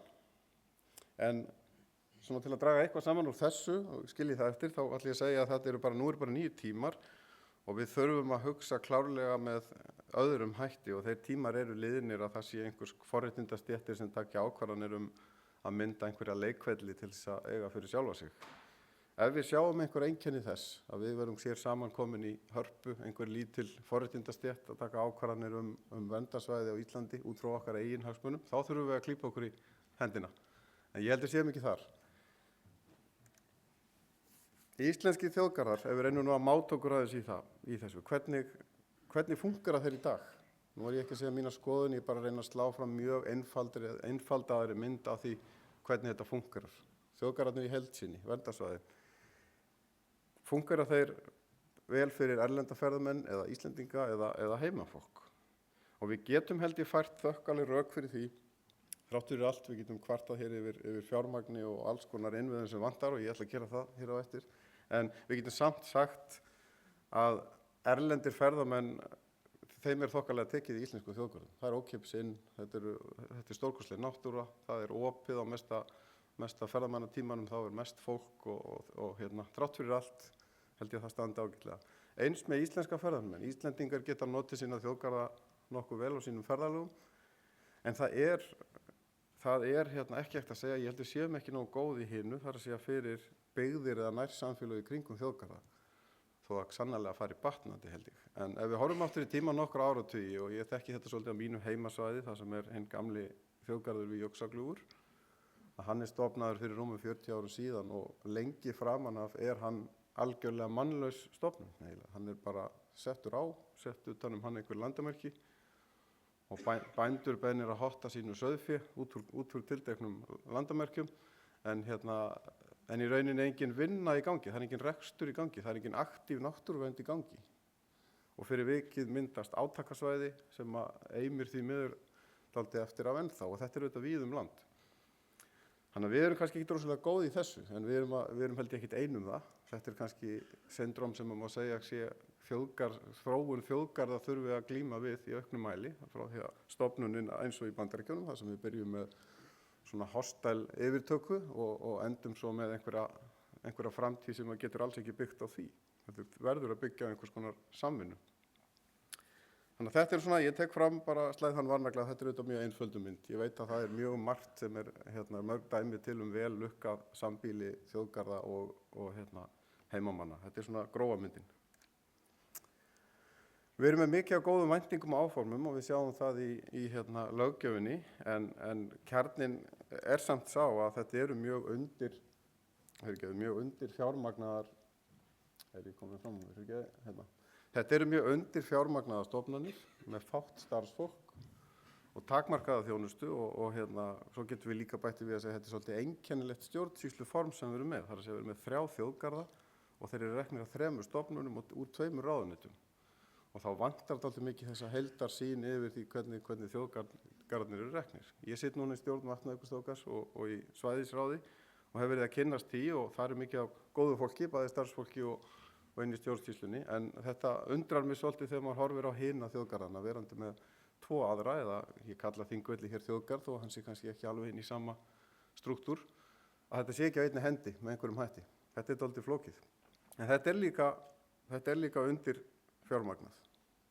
Við erum með einingar þar sem að 1 og 2, mestalagi 3 manneskjur sitja saman á heilsársvísu út í portum Vatnajökulsþjóðgarðs og úr þessu verður aldrei mikil þungi. Það getur aldrei orðið mikil aktív náttúruverndarstarf sem fer fram í svona litlum einingum. Tíminn fer í praktískar úrlausnir og slökkvistarf yfir háanna tíman. Já, það gefur því augaleið að ég segi það hygglust að það er alls ekki nóg að teikna landamerki, setja lög og ráða einhverja örfá á landverði og byggja svo kannski 1 eða 2 glæsileg hús og klippa og borða. Við erum búin að prófa þetta og þetta gengur ekki vel. Þannig að ég vil segja ef við ætlum að gera stofna nýjan þjóðgarð eða stækka eða breyta þá þurfum við að hugsa hann til enda, alla leið. Ekki bara hálfa. Vandinn er þá þessi, svo ég súmmeri þannig upp í eina setningu, að stofnun þjóðgarðs er ekki einskiptisaðgerð og það er þetta sem ég vildi skilja svolítið skýrt eftir í þessar umræðu. Við nálgumst það verkefni mjög gjarnan þannig. Við tökum átak og hlaupum í það eins og Íslendingum er tamt áhlaupaverk að safna mannskapi að ná stuðningi fyrir þjóðgarði, klárum það og komum við inn í löggjöf. En eftir stendur að þetta er framtíðarvinna, þetta er ekkert áhlaupaverk, þetta er í rauninni rekstrakostnaður, miklu frekar stofnkostnaður sem maður setið það nú í það samhengi. Og skuldbindingin verður að ná alla leið.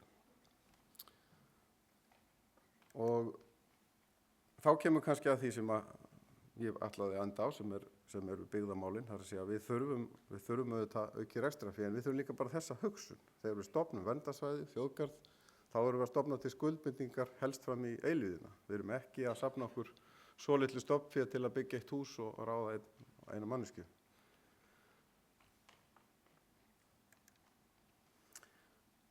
Og það er augljóst í mínum huga að það er mikill gagnkvæmur hagur af því að reka saman þjóðgarð með góða innviði fyrir dreifðar byggðir í kring. Og það þarf ekki að geta lista það vel hér upp, bæði ferðaþjónusta, náttúruvæn áþreifingu og verslun og opinber störf í þjóðgörðum og markaðssetningin og allt. Þetta getur farið afar vel saman. En þjóðgarðarnir þeir mega ekki vera í rauninni mannlaus flæmi með lokunarhliðum. Það er að segja, það má ekki nálgastu þannig sem einhverja einskiptis aðgerð þar sem að við afmörkum landfræðilega eitthvað svæði og hugsum ekki restina. Þjóðgarður sem stendur undir nafni, hann þarf að vera virkur í sínum megin hlutverkum sem er yfirleitt náttúrulega náttúruverndin.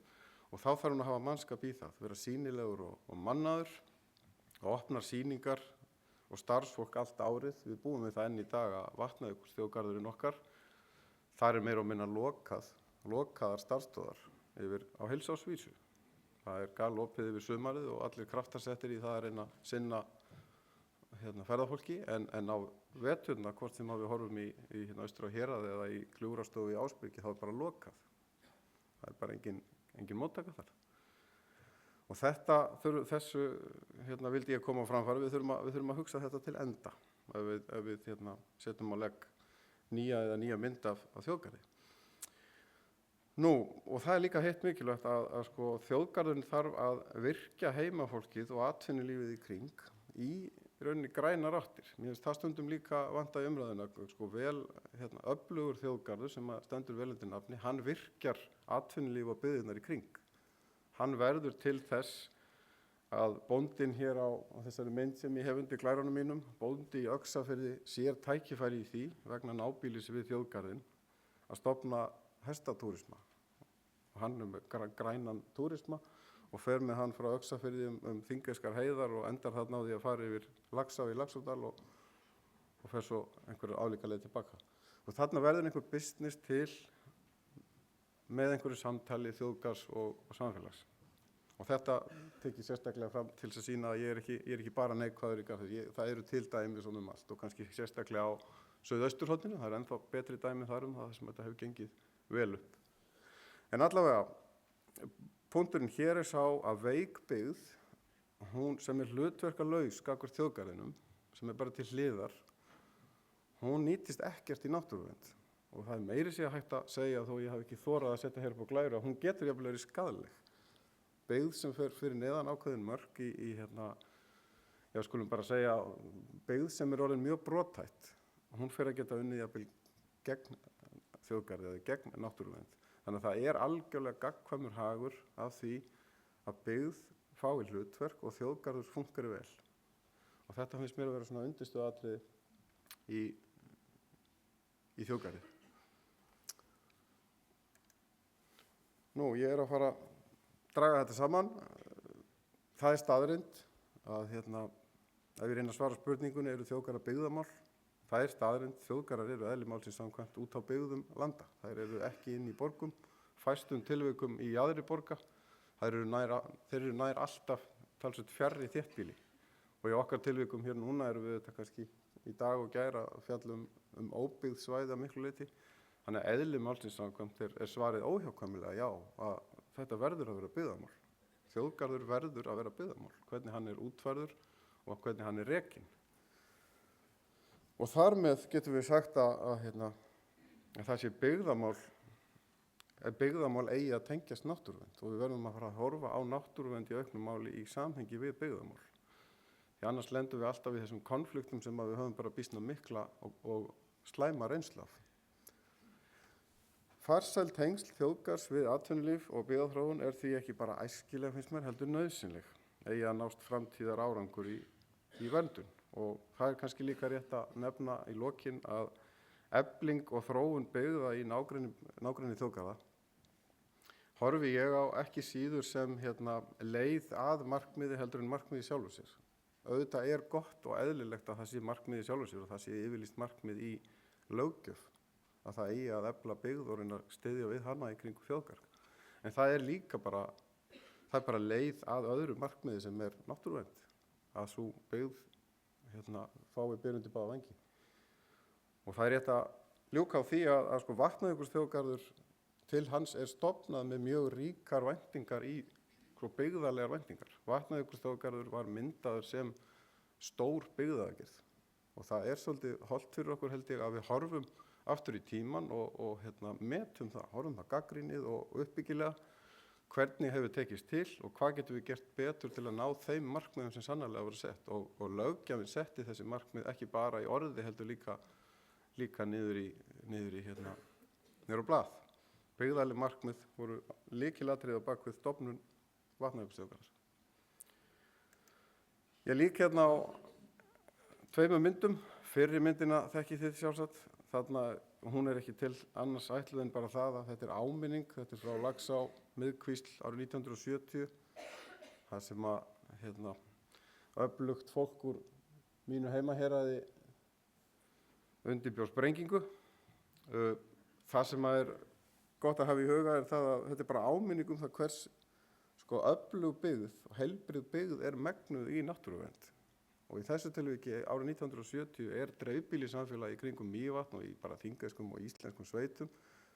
Það er bara sterkt, þetta er bara öflug byggð sem er heilbrigð svona lýðfræðilega og er þess megnuð að geta gert eitthvað gagn. Meiri nú gerir, þetta hljómaði illa. Ég ætla að enda á einni ljósmynd eftir uppáhalds ljósmyndarinn minn, Þorvar Árnason sem situr hérna í salnum. Þessa mynd var tekin við Kiðagil við hérna Svartárkot í Bárðardal, eitt af innsti bær í Bárðardal, og þarna horfir maður upp á hálendið og við höfum rætt þá oftar en einu sinni við Þorri hvað allir þessi maður sé að hugsa. Ég ætla að biðja ykkur að skilja þá spurningu eftir hjá ykkur. Takk.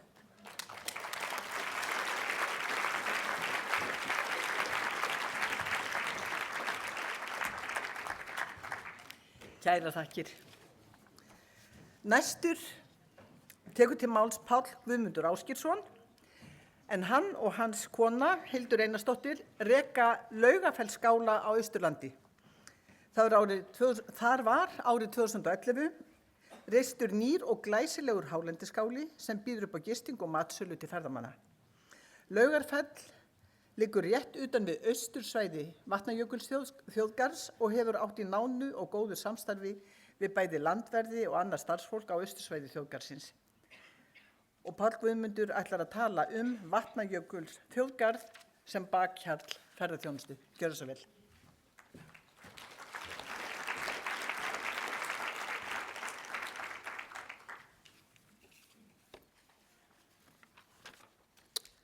Góðan daginn. Páll Guðmundur Ásgeirsson heiti ég og ég rek Laugafellsskála ásamt konu minni Hildi Einarsdóttir, tæknifræðingi. Foreldrar mínir hafa ekki gert ráð fyrir því að ég ætti eftir að vinna mikið með erlenda ferðamenn í framtíðinni þegar þeir skýrðu mig, þar sem það er valla til sá útlendingur sem getur borið fram tvöfalt L og eð.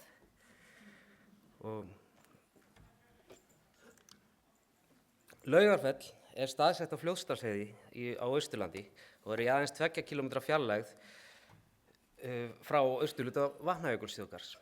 Það eru 74 kílómetrar í næsta þéttbýliskjarna sem er Egilsstaðir og 25 kílómetrar að umdeildasta mannvirki Íslands, Kárahnjúkum. Okkur er oft ruglað saman við Laugafell á Norðurlandi en einungis munar einu R á nafninu. Einu sinni átti hestahópur pantaða gistingu hjá okkur. Þeir voru með fullt fæði, nestispakka, allt upp á búið og heyrúllur fyrir hestana og þau eruð ekki lítið hissa þegar þau mættu á Laugafell á Norðurlandi, þreytt eftir langan dag og komast að þau hefðu pantað á vitlausu Laugafelli. Þannig að það er ekki bara Nóel sem ruglast á R-inu. Já, hér er ég búinn að merkja inn á svona nokkuð veginn staðsetningu Laugafells. Laugafellsskáli var reistur á árunum 2010–11. Í Laugafelli er gisting í 2 manna herbyggjum og 2 6 manna herbyggjum.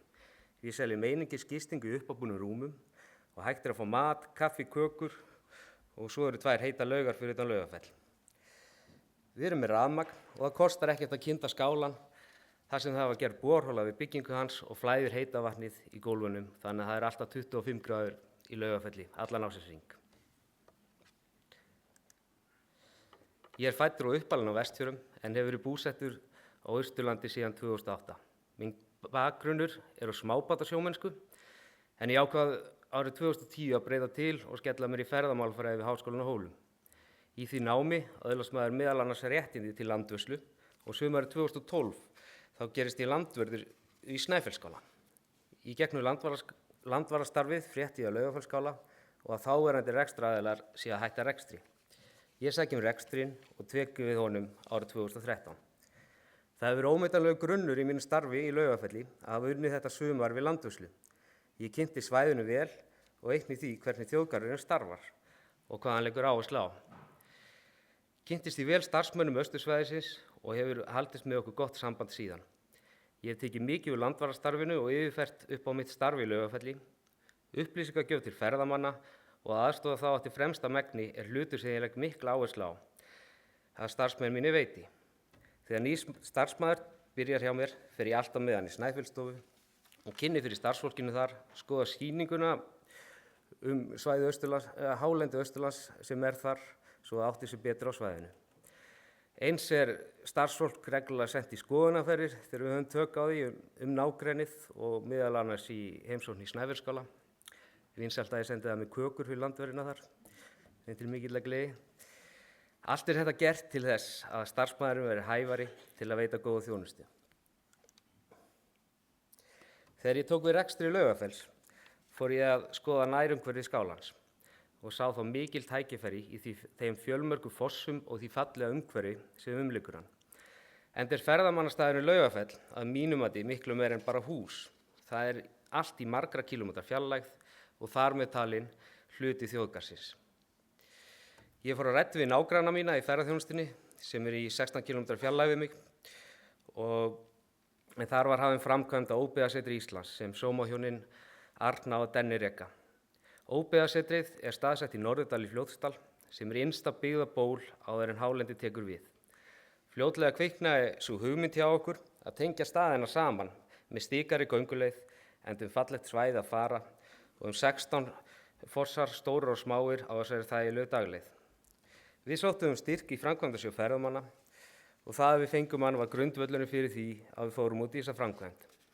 Höfðum við samband við Agnes í Þjóðgarðsvörð á Austursvæðinu en við vildum hafa gönguleiðina í sama stíl og þjóðgarðurinn er með. Agnes var meira en til í að aðstoða okkur og auðveldaði það vinna okkar mikið. Það hjálpaði einnig að ég hafði reynslu af því að leggja gönguleiðir og merkja þær frá verum minn í landvörslinni og einnig hafa Arna í Óbyggðasetrinu starfað sem landvörður á Þingvöllum.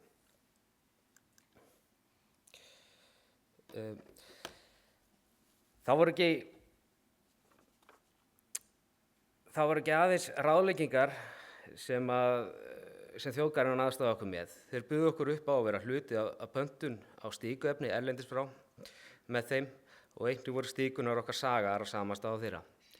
Þetta hafði í för með sér mikinn sparnað fyrir okkur og kom það sér vel en það var hægt að nota peningana í aðra hluti sem viðkoma gönguleiðinni.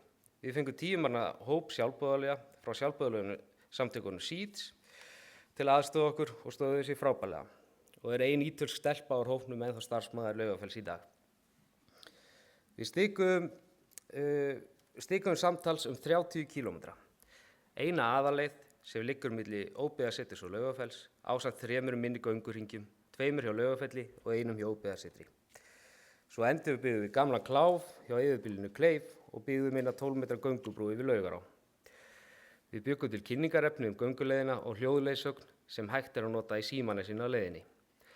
Gönguleiðina köllum við Fossaleið en það nafn á einstaklega vel við enda ótal fossar á leiðinni. Gott samstarf við starfsmenn austurhluta þjóðgarðsins teljum við í Laugafelli vera mjög mikilvægt enda stórum hluta sömu ferðamennir sem heimsækja okkur. Í byrjun sumars veitum við oft upplýsingar til starfsmanna Snæfellsstofu sem er staðsett á láglendi veður og jafnvel ferð á svæðinu. Þetta helgast af því að Laugafell opnar 1. júní ár hvert meðan Snæfellsskáli opnar í júlí og síðasta sumar ekki fyrir en í lok júlí vegna snjóa og það þýðir að engir landverðir eru á svæðinu. Svo höfum við mikið og gott samstarf við landverðin í Snæfelli þegar þeir mæta svæðið. Þeir hafa meðal annars verið aðstoða með við að hjálpa ferðamönnum sem gista í Laugafelli og hafa lent í ógöngum innan þjóðgarðs og veitir það mikið öryggi að hafa þá til taks ef einhver bjátar á. Við gerð til dæmis göngukorta á vegum þjóðgarðsins hafa yfirmenn á Austursvæði verið duglegir að leita álits okkar í ferðaþjónustunni sem hagsmuni hafa gætt á svæðinu og höfum við ferðaþjónustuaðilarnir verið mjög ánægðir með þá viðleitni. Finnst mér mikil ánægja ríkja meðal félaga minna í ferðaþjónustunni á svæðinu með störf þjóðgarðsins og hans viðmót við okkur. Þeir eru ófáir ferðamennir sem hafa heimsótt mig í Laugarfelli sem hefði ekki komið þangað nema fyrir tilstilli starfsmann Snæfellsstofu sem hafa sendt fjöldanallan ferðamönnum í laugarnar hjá mér í göng á svæðinu eða í kaffi og kökur. Fyrir mér er gott samstarf svona vinn-vinn dæmi. Ég fæ fleiri ferðamenn, hjálp þegar þess þarf og því er eins gott fyrir mig að standa mig og reyna að leggja mitt af mörkum til að eiga þetta skilið. Að vera með þjóðgarð í bakgarðinn hjá sér fyllir mig stolti og er mikill gæðastimpill. Þar sem þessi ráðstefna fjallar stækkun þjóðgarðsins, þá langar mér að benda á einn stað sem ég ansi oft í gegnum árin óska að vera staddur inn á þjóðgarðs.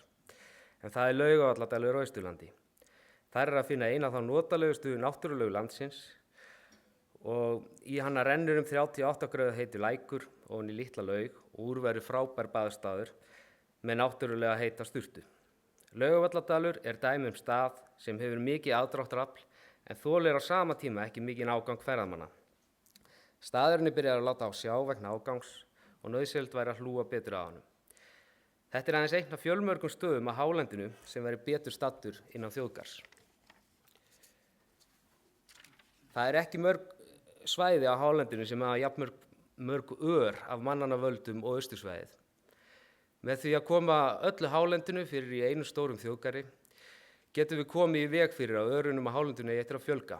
Hálendið er viðkvæmt og við þurfum að hlúa vel að því til að haldi áfram að vera svo perla sem það er. Takk fyrir.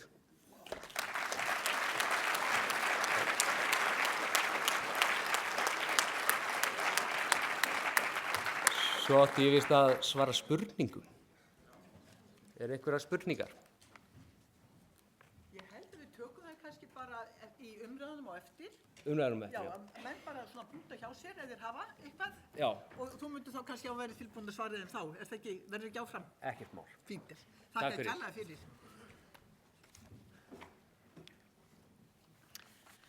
Já, hér eru margar perlunar. Nú hefst síðasta erindi okkar fyrir pallborð og þar er erlendur gestur, Joel Erkkonen, og ég ætla að fara yfir í finnskuna. Hann mun tala á móðurmáli sínu að sjálfsögðu. Enda er það norrænt mál, er það ekki? Jæja þá, enskan skal það vera í þetta sinn. Joel Erkkonen studied forest economics at the University of Helsinki and graduated in 1996. He is currently senior advisor in Metsähallitus. Is that it? Well, I hope so. Parks and Wildlife in Finland. Joel is an expert on sustainable management of recreation and tourism and has a long experience in developing visitor monitoring methods in Finland. Recently, he has focused on the fields of visitor spending effects, perceived health and well-being benefits of outdoor recreation, as well as profiling national parks in Finland. Joel Erkkonen is a member of the Tourism and Protected Areas Specialist Group. It's a great honor to have you here with us, Joel, and I look forward to hearing what you have to say. Welcome.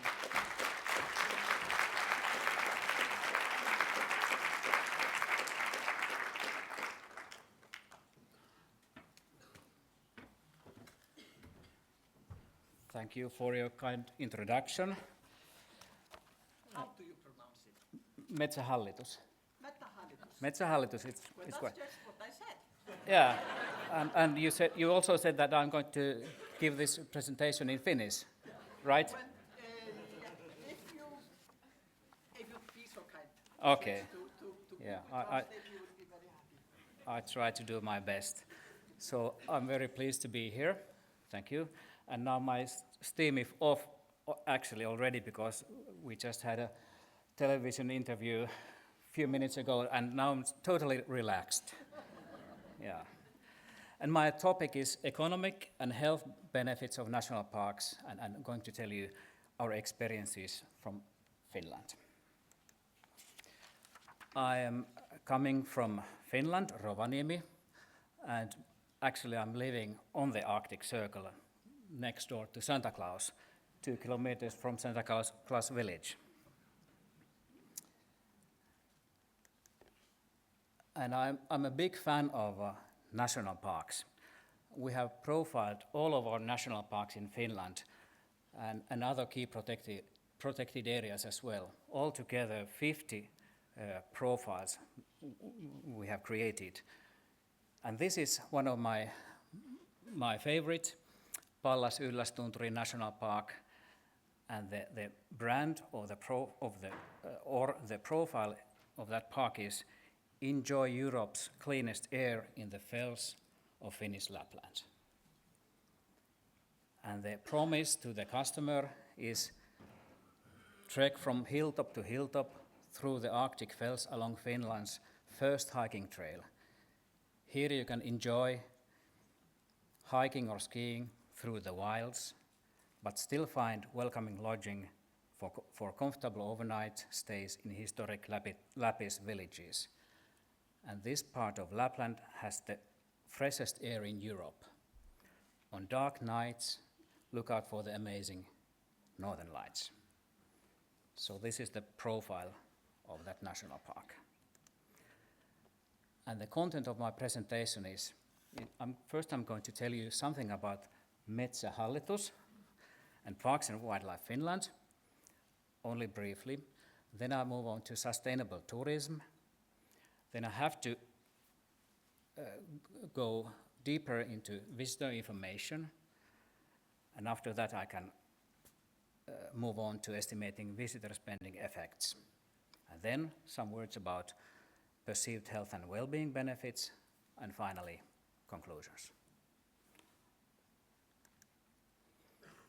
Metsähallitus is a state enterprise governing all the state-owned lands and waters, and we have business activities in Metsähallitus and public administration duties in separate units.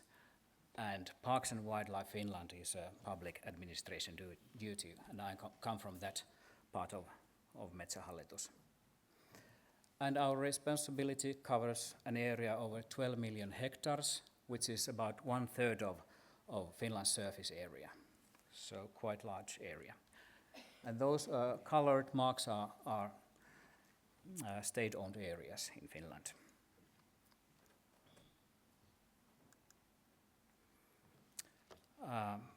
And Parks and Wildlife Finland manages all the state-owned protected areas, altogether over 7 million hectares.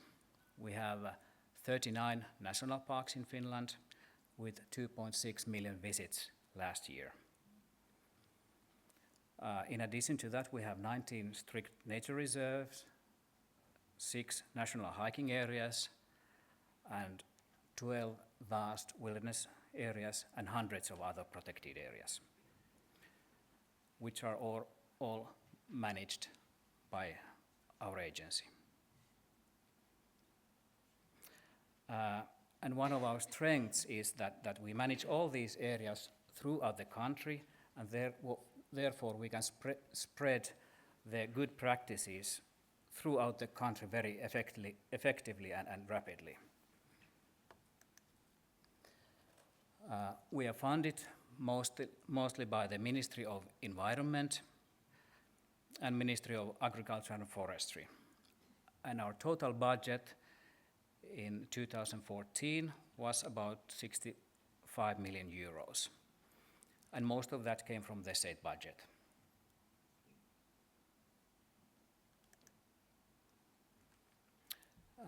These are the cornerstones of the strategy of Parks and Wildlife Finland until 2020.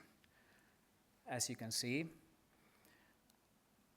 the citizens obtain health and well-being from nature, and cooperation with tourism industry generates growth, are two strategic cornerstones of our strategy. So they are really important issue for our organization, and they are on the strategic level.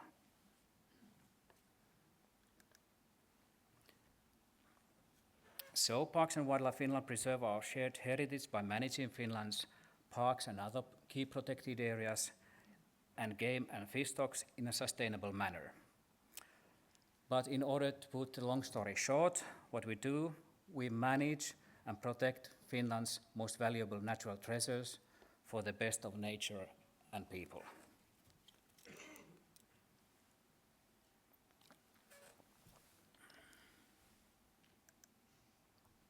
Then sustainable tourism.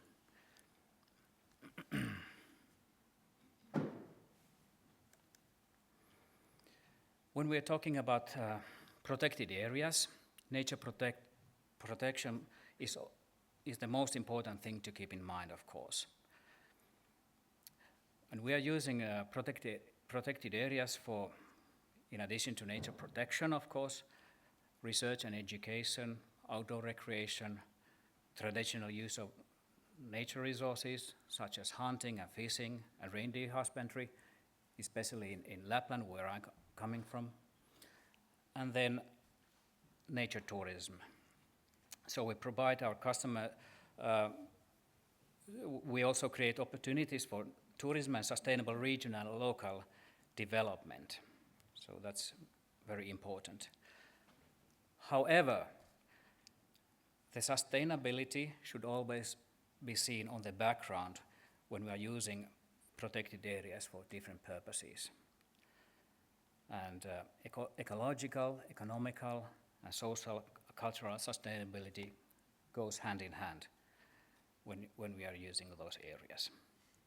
So that's very important thing to keep in mind. And we have been carrying out the principles of sustainable tourism for more than 10 years now. And we have just updated those principles together with IUCN World Heritage Sites in Finland. We used to have 9 general principles, but now, while we are updating them, we ended up to 6. And the idea is that all stakeholders, including Parks and Wildlife Finland, our partners and tourism business, implement these principles. So we promote sustainable tourism, and we do this in cooperation so that we support the preservation of the areas and promote their protection. We minimize the impact on the environment. We strengthen locality. We promote health and well-being produced by the areas, and we promote local economic growth and employment, and we communicate together about the areas and their services. So these are the new version of the principles of sustainability.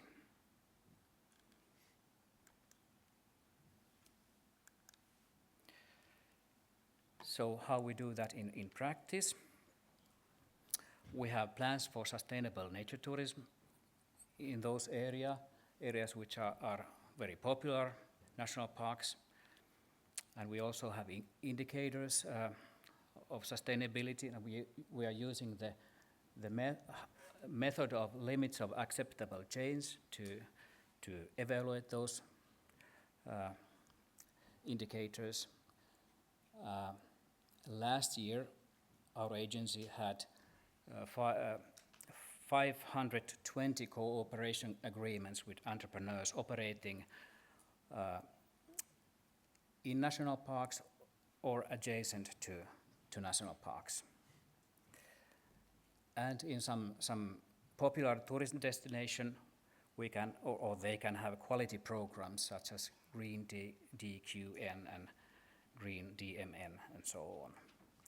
And then we have some national parks which have international certificates, like Europark Federation Charter for Sustainable Tourism. Then visitor information system. Why visitor monitoring in protected areas? This is Professor Paul Eagles from the University of Waterloo, Canada, and he goes straight to the point. He says that any phenomenon that is not measured and reported does not exist politically. Governments, societies, communities, and individuals place more value on that what is documented. And I could not agree with him more about this. And we have taken this very seriously in Finland and in our agency. And we have done a lot of cooperation with Paul Eagles.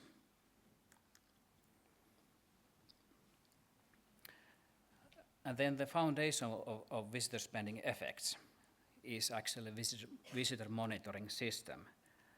And in practice, what we do in all national parks and other key protected areas is continuous visitor counting with electronic counters and standardized visitor surveys every 5 years interval. And here we can see some landmarks, important landmarks of development of visitor monitoring system in Parks and Wildlife Finland during the last 15 years. We started that already in 1998 together with Forest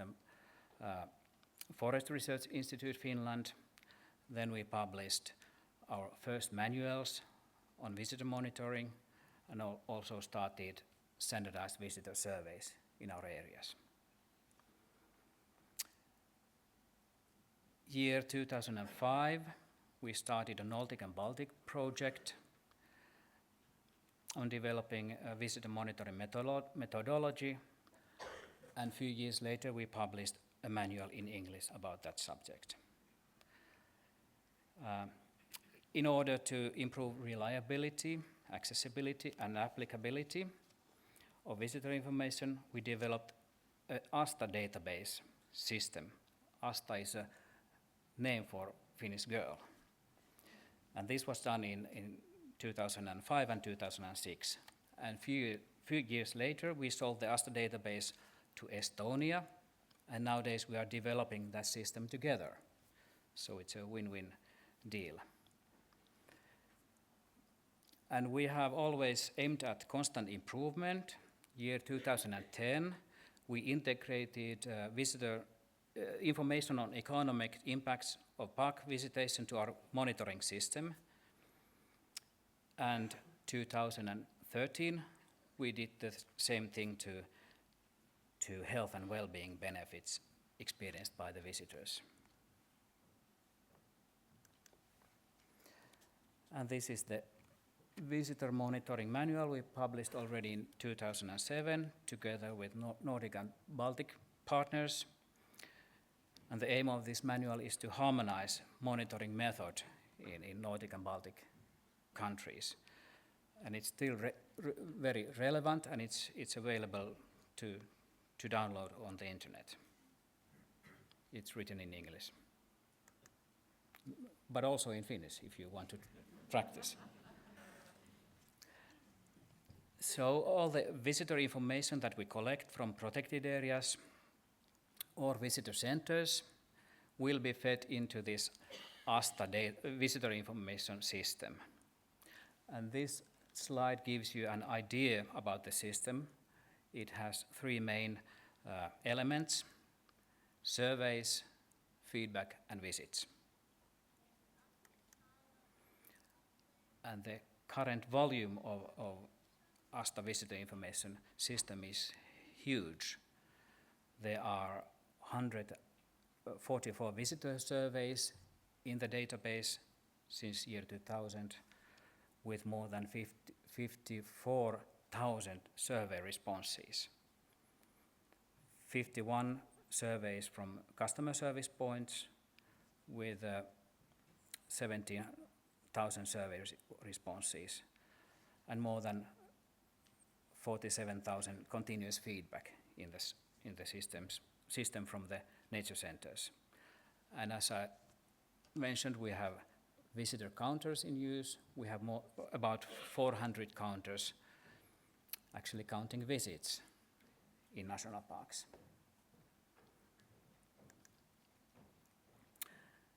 Then estimating visitor spending effects.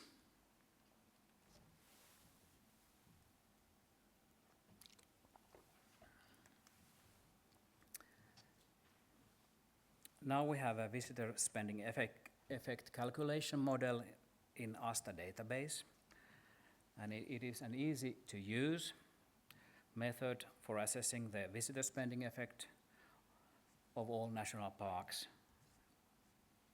in Finland on an annual basis. So we'll do that every year, and we have just published the figures from last year. This method is developed by the Finnish Forest Research Institute together with Parks and Wildlife Finland in 2009 and 2010. And originally it is based on the money generation model 2, which was developed in the United States by the Michigan State University for the US Park Service. So they are using the same method as we are doing. And they have just published their figures recently.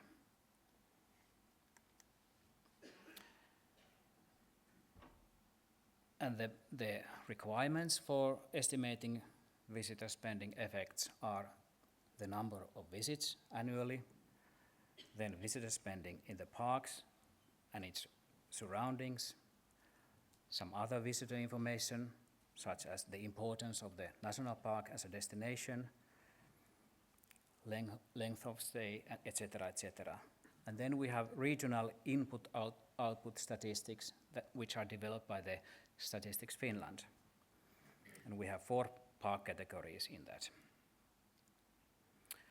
But this is quite detailed, and it's getting more detailed now. I will show you how the calculation model in our ASTA database works, actually. So this is the idea how it works. First, we need to select a park and a year we want to analyze. Then the system automatically searches on visitor spending data from ASTA database, and that data comes from visitor surveys. And at the same time, it's search of annual number of visits from the database, and that is based on visitor counting. After that, it calculates the spending per visit and average spending per visitor segments, such as local, domestic, travelers, etc., etc. And then we multiply those numbers by the average spending figures, and we can have total spending. Then value-added tax will be excluded from the model, and after that we can have direct income effects as well as direct employment effects. And when we multiply those direct effects by regional input-output statistics, we can finally have total income effects and total employment effects. This is how the model works, and it's all built in the ASTA database. And this is what we get out of the database. We have visitor spending effects from all national parks in Finland from last year, all national hiking areas and cultural heritage sites which are managed by our organization. And the total value of visitor spending effects in our national parks last year was 141.5 million euros. And that means 1,400 full-time job. Okay, one might ask then, what is the impact of national park then? In visitor surveys, we ask the people about the importance of national park, and we can also calculate very easily the minimum value of national park. And that value indicates the spending by the visitors to whom the area, the national park, was the only or the most important reason to visit the destination. And there we have at least the minimum value of national park, and they are very remarkable numbers as well. 66.6 thousand million euros last year, and 660 full-time jobs. And as I mentioned, we have had 2.6 million visits to our national parks last year. This is an example of a summary report from the system. And this ASTA database produces annual estimates for each national park and cumulative effects for all national parks at state level. But there are remarkable differences between the parks. And the economic impacts are biggest in the parks located nearby the tourist destinations where visitors can actually spend money. So they must spend money on accommodation, food, traveling, etc., etc. Without spending money, those effects wouldn't appear. For example, Pallas Yllästunturi National Park is the most popular one in Finland, and it has the biggest impact, of course. But if you see that Nuuksio National Park, which is located 20 kilometers from Helsinki, and it has almost 350,000 visits per year, the impacts are still relatively modest. And that is why, because those visitors, they don't spend money in the area, they make their own sandwiches at home and they don't stay overnight there and so on. So we have to keep these things in mind all the time. So they are not happening like that. And this is the report from Koli National Park. After a few mouse clicks and few seconds of calculation in ASTA database, we can create these kind of reports easily, automatically, every year from one national park. And the normal report from that database is about 64 pages long, so this is only an example of that. And here we can see the spending categories: gasoline, local traffic, groceries, cafes, restaurants, accommodation, program services, and other spending. And these are the visitor segments: domestic tourists, foreign tourists, local people, and total.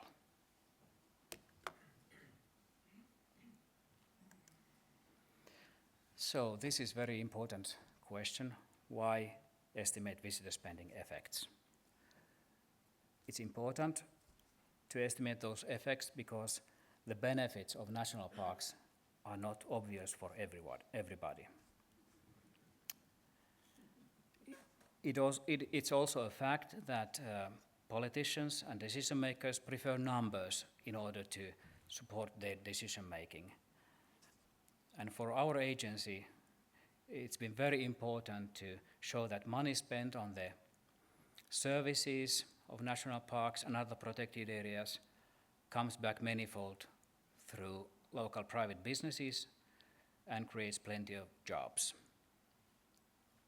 On average, €1 public investment in services and management of national parks results in €10 return to local economies.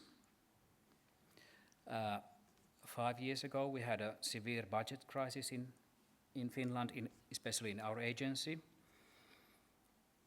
But with these figures, we could convince the politicians and decision makers, and in the end, the budget cuts to our park management were not implemented at all. So we have saved millions and millions of euros using these figures to convince decision makers about the benefits of national parks.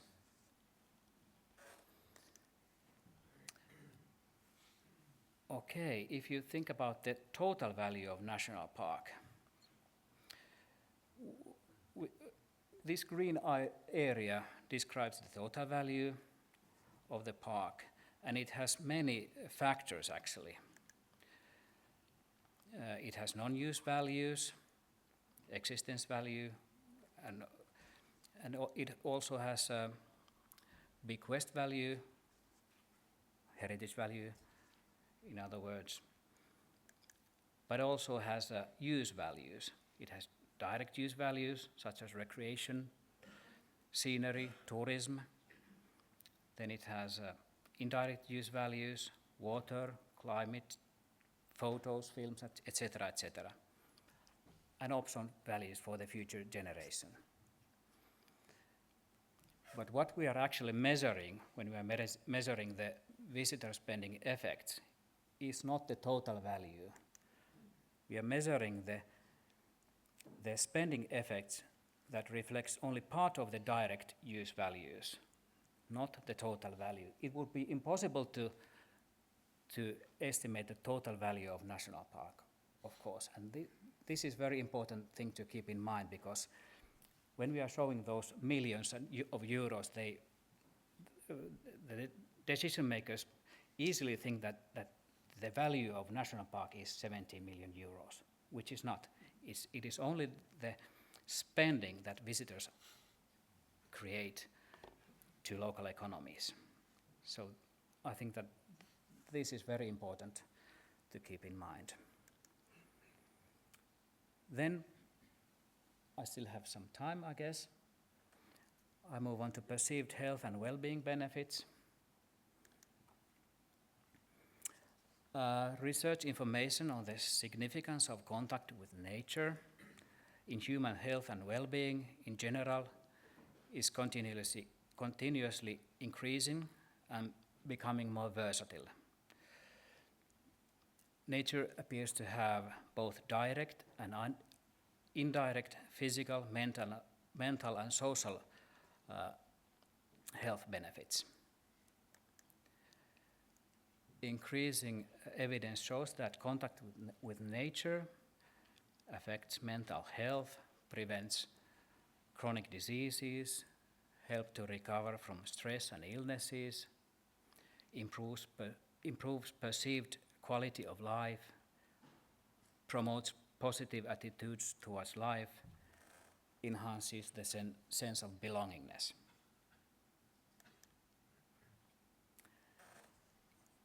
In 2010, Parks and Wildlife Finland launched Healthy Parks, Healthy People Finland program that aims to improve public health by activating people to get out into natural settings, enjoying positive and genuine experiences, and improving their health through a wide range of outdoor activities.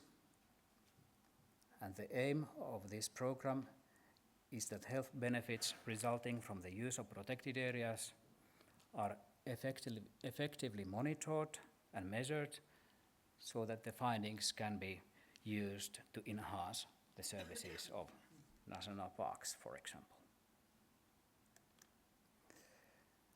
We have also clarified our own role in the field of health and well-being, and from our point of view, we are on the practical side. We move people, and we do close cooperation with science sector, and we both try to convince the decision makers that health benefits of visiting protected areas are good. In addition to that, we do a lot of international cooperation as well. But this is very important for us to see where we are standing in this field. We don't want to step on the toes of the doctors, for example. We are measuring the perceived health benefits by the visitors. And we have integrated health and well-being section to our on-site visitor surveys. And these are examples from our pilot study from 2013. Our results indicate that health and well-being benefits perceived by the visitors are very positive in all study areas. And more than 80% of the visitors agreed that their social, psychological, and physical well-being were increased while visiting those areas. And if you look at the psychological well-being, it's more than 90% who agreed that their well-being was increased during the visit. And then national parks move people.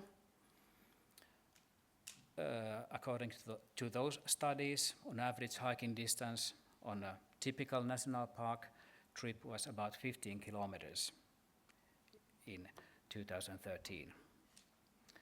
And if we use that number to estimate the kilometers in all of our national parks in Finland, visitors walked about 34 million kilometers in Finland annually, and that is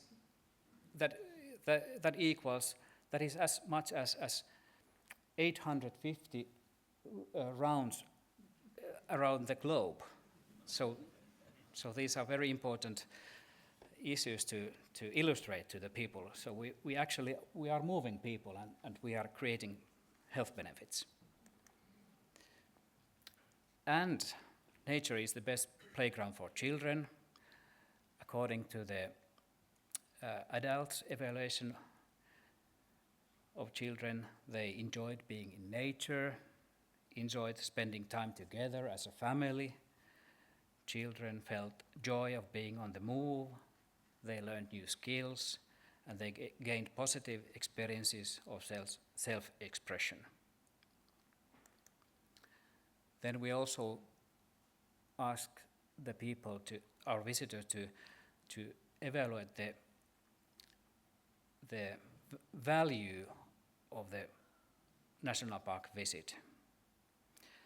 And the average value of park visit perceived by the visitors was 208 euros. And the median was 100 euros. So it is not real money, but they valued those benefits as high as 208 euros. And if we take that modest number, that median, 100 euros, and estimate the total value of all or our national parks in Finland, we end up to 2,026 million euros in 2013.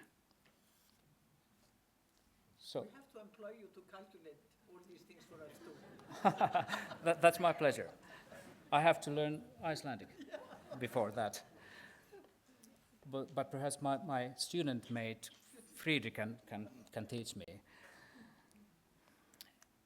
Okay, anyway, we have published these results in Finnish in our series, but we also wrote quite a detailed English summary about that, and it can be downloaded from the internet as well. And then, summary. The preconditions for remarkable visitor spending effects of national parks and other protected areas are good public infrastructure, good accessibility, private investment. People must have possibilities to spend money. Very good cooperation between all stakeholders.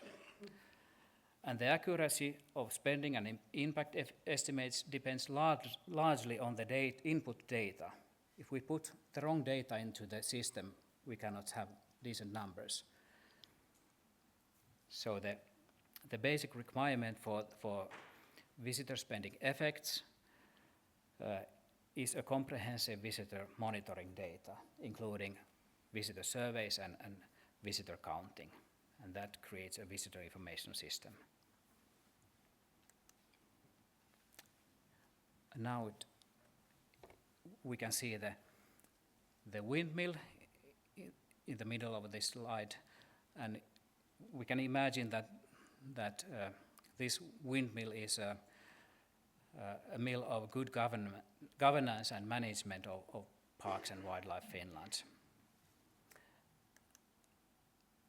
And the driving force of the windmill is general principles of sustainable tourism, good cooperation with tourism business, good visitor information system, Healthy Parks, Healthy People Finland program, and effective communication and interaction. And through that process, that windmill, we can have results as sustainable tourism in national parks and other protected areas, remarkable visitor spending effects nearby the national parks, and other protected areas, and health and well-being benefits for all people who visit our national parks, and increasing positive attitudes toward nature conservation. And we want to keep this mill running for the best of nature and people. So I would like to thank you for your attention with this photo from Pallas Yllästunturi, where we have the cleanest air in Europe. Thank you very much.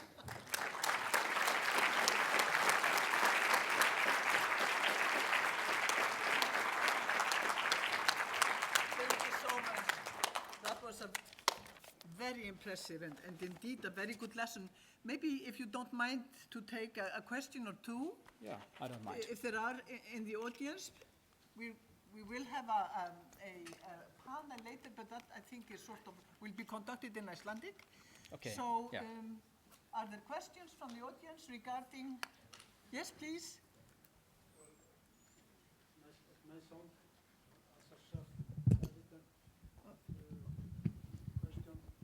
Here is a. Please speak into the microphone, Mörður. Þú voru að stila þessu bara. Ha.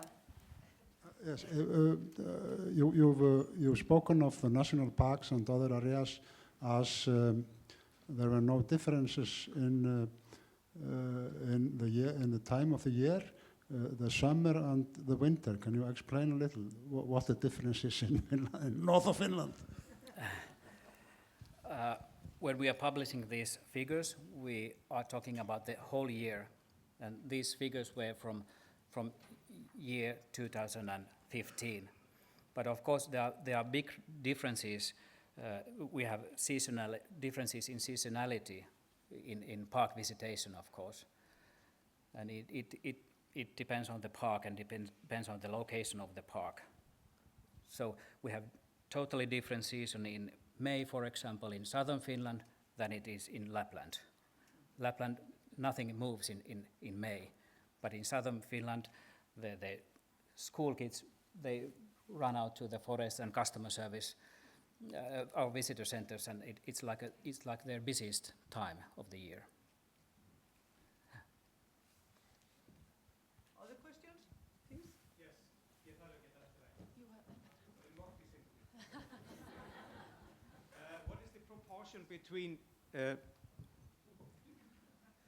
What is the proportion between Finnish guests and international guests? And where do the international guests come from, mostly? It also depends on location in Finland. On average, I would say that the proportion of Finnish visitors is somewhere between 80 and 90% of the visits. But there are some parks where we have as much as 50% of foreign visitors. So it depends on the park and the location very much. And also it varies a lot where the visitors come from. So we have a lot of German guests and some national parks where they are doing a lot of cooperation with Dutch people. For example, Oulangan National Park, there are a lot of Dutch visitors. So it's impossible to say that It's a varied exact mix. numbers. Yeah. Maybe the greatest number of tourists are in where you say Santa Claus lives. Where you say Santa Claus lives, that's maybe the place where the most foreign tourists come. Or yeah, that's true. And in northern Finland, where the Santa Claus lives, we have the most popular national parks in Finland. Yeah.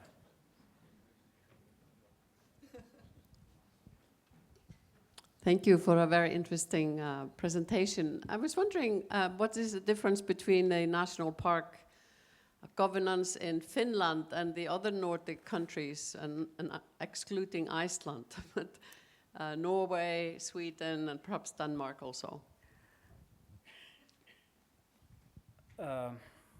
In Finland, Parks and Wildlife Finland manages all the national park, and if we have good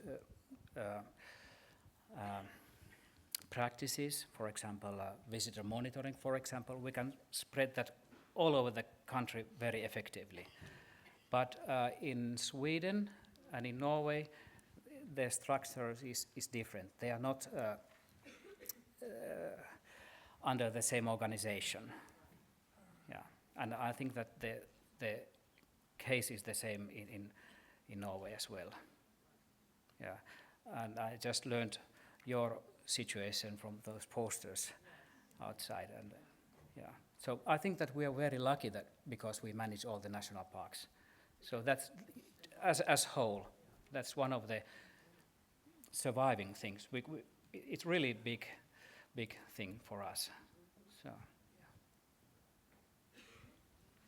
Okay, I think I'm next. I would like to ask you: do tourists in Finnish and foreign, do they pay access to the parks? Do you have anything similar to what our nature pass was supposed to do? Maybe you've heard about that. Yeah. Fortunately, we don't have any access fees at all to our national parks. The services are funded and paid by the taxpayers' money. So we pay taxes in order to keep those and maintain those services. And every now and then there's a question, should we have entrance fees in Finland or not? Every 10 years. And Finnish people are very much against entrance fees because we have so long history and tradition of so-called everyman's right. And people don't want to pay entrance fees, but they are glad to pay more taxes. Really? Yes, in order to have those services they can use. Yeah, we are they are not happy to pay taxes, but they they prefer taxes to entrance fee. Yeah. Yeah. Yes, thank you very much for your thorough account and useful. It seems to be a smooth thing to run national parks in Finland. I was just wondering about if you could give us just a glimpse of the main problems you have faced by establishing national parks. Establishing national park. Okay, everything seems very smooth while I'm presenting those results, but we have been doing this for 15 years. It's been a rocky road. Establishing a national park, it is not a simple issue, even in Finland. For example, a few years ago, we had 4 candidates and one option to make a nomination to national park. And in northern Finland, in Lapland, the local community, reindeer herders, and they're very much against the national park because they felt that it would be limit their access to do their traditional reindeer herding and their traditional access to the area and use snowmobiles, etc., etc. But in southern Finland, they were competing who is going to get the park because they see the benefits of the park. And the status value of national park is so huge, the brand of national park. So as I show you the brand of Pallas Yllästunturi National Park, so we can actually lift it up remarkably. Do we have more questions? Yes, please.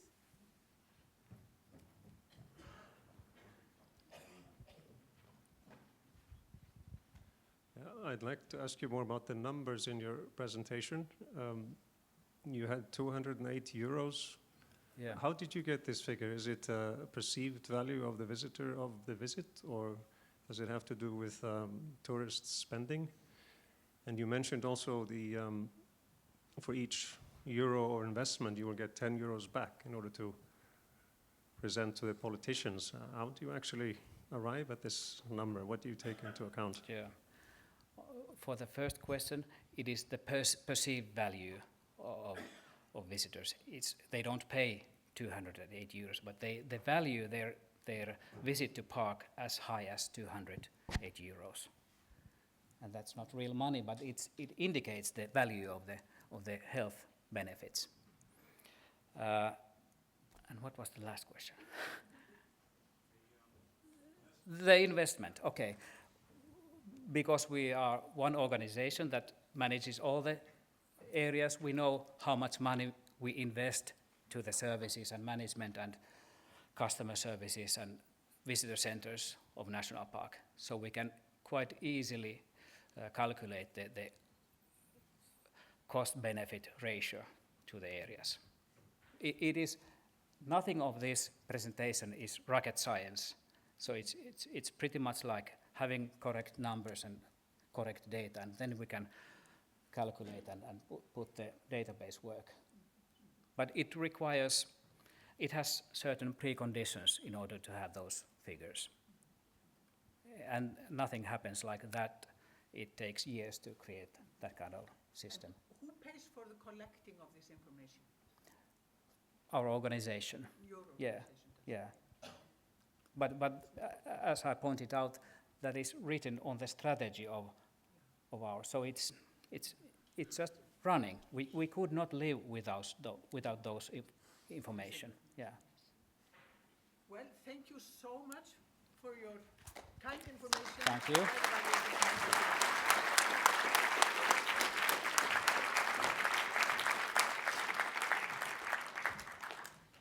Og þá komið að síðasta atriði okkar góða fundar og það pallborð og ég vil biðja þáttakendur í pallborði sem eru Árni Finnsson, formaður Náttúruverndarsamtaka Íslands, Jón Óskar Pétursson, sveitarstjóri Skútustaðahrepps, Guðrún Inga Bjarnadóttir sem stjórn Ferðafélagsins Útivistar og Þóri Garðarsson, framkvæmdastjóra sölu og markaðssviðs Iceland Excursion Grey Line og stjórnarmaður í samtökum ferðaþjónustunnar að gjöra svo vel að koma upp og fá sér sæti hérna á þessum 4 stólum og við munum svo ræða umræðefni hvað finnst þér þá hugmynd að stofna þjóðgarð á miðhálendi Íslands og ég bið menn að vera ekki mjög langmála, það verður gott að geta fengið samtal við fólki í salnum, þannig að ég ætla bara að biðja þig þá kannski Árni að byrja, segja í stuttu máli hvað þér finnst þá hugmynd og svo látum við orðið ganga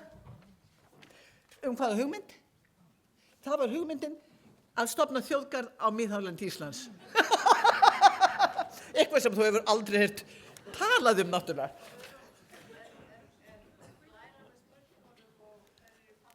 Já, nei. Valur mín verður bara að muna þetta. Ég sem má náttúrulega taka þessa klæru hérna burti, getur þú gert það?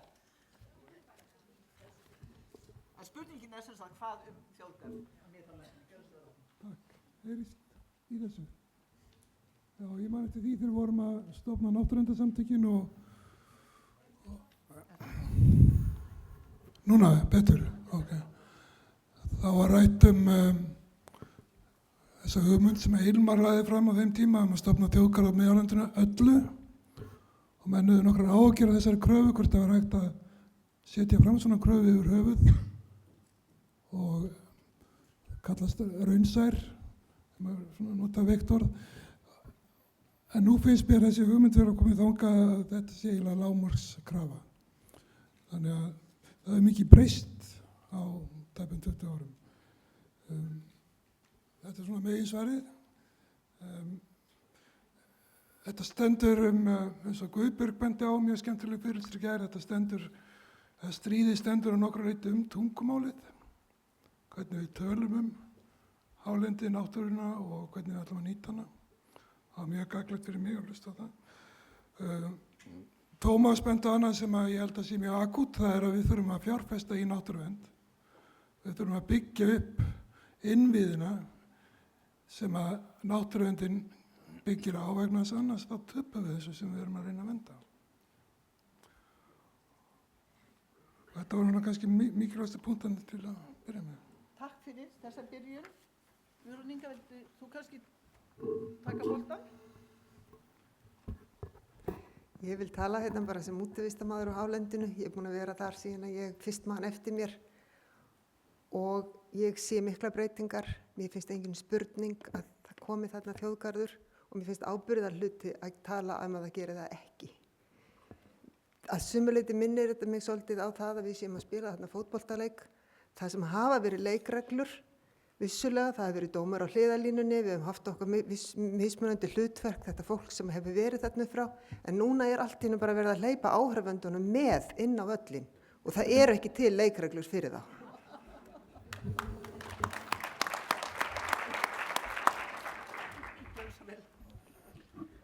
Halló. Já, ég vil bara byrja því að óska okkur öllum til hamingju með þennan fund. Þetta hefur búið að vera mjög athyglisverðir 2 dagar. Ég ætla kannski aðeins að hafa smá formál á þessu fyrir utan að vera sem sagt einn af aðalegendum Greyland Iceland og stjórnarformaður þar, þá er ég líka stjórnarformaður Hveravellafélagsins sem með rekstur á hálendinu. Ég er einn af meðlimum í stjórnstöð ferðamála sem er nýr samstarfsvettvangur ríkisins, sveitarfélaga og ferðaþjónustunnar í landinu. Ég er varaformaður Samtaka ferðaþjónustunnar og í sviti ferðamálaráði. Stuttasvarið við þessari spurningu sem fyrir okkur lagt er já. Lengri útgáfan er svo að við þurfum núna að fara í ákveðna vinnu það hvernig þjóðgarði við viljum sjá. Það eru mismunandi útfærslur af þjóðgörðum, það er alveg ljóst að menn er ekki alveg kannski á sama máli það hvað felst í þjóðgarði. Sem sagt, hvernig hefur að nýta hann, sumir vilja fara í austur og aðri vilja fara í vestur, en við þurfum svona einhvern veginn að sameinast það hvað er þjóðinni fyrir bestu, hvað er fólkin í landinu fyrir bestu og hvað er atvinnulífinu fyrir bestu. Takk fyrir. Já, það fyrir saman. Já.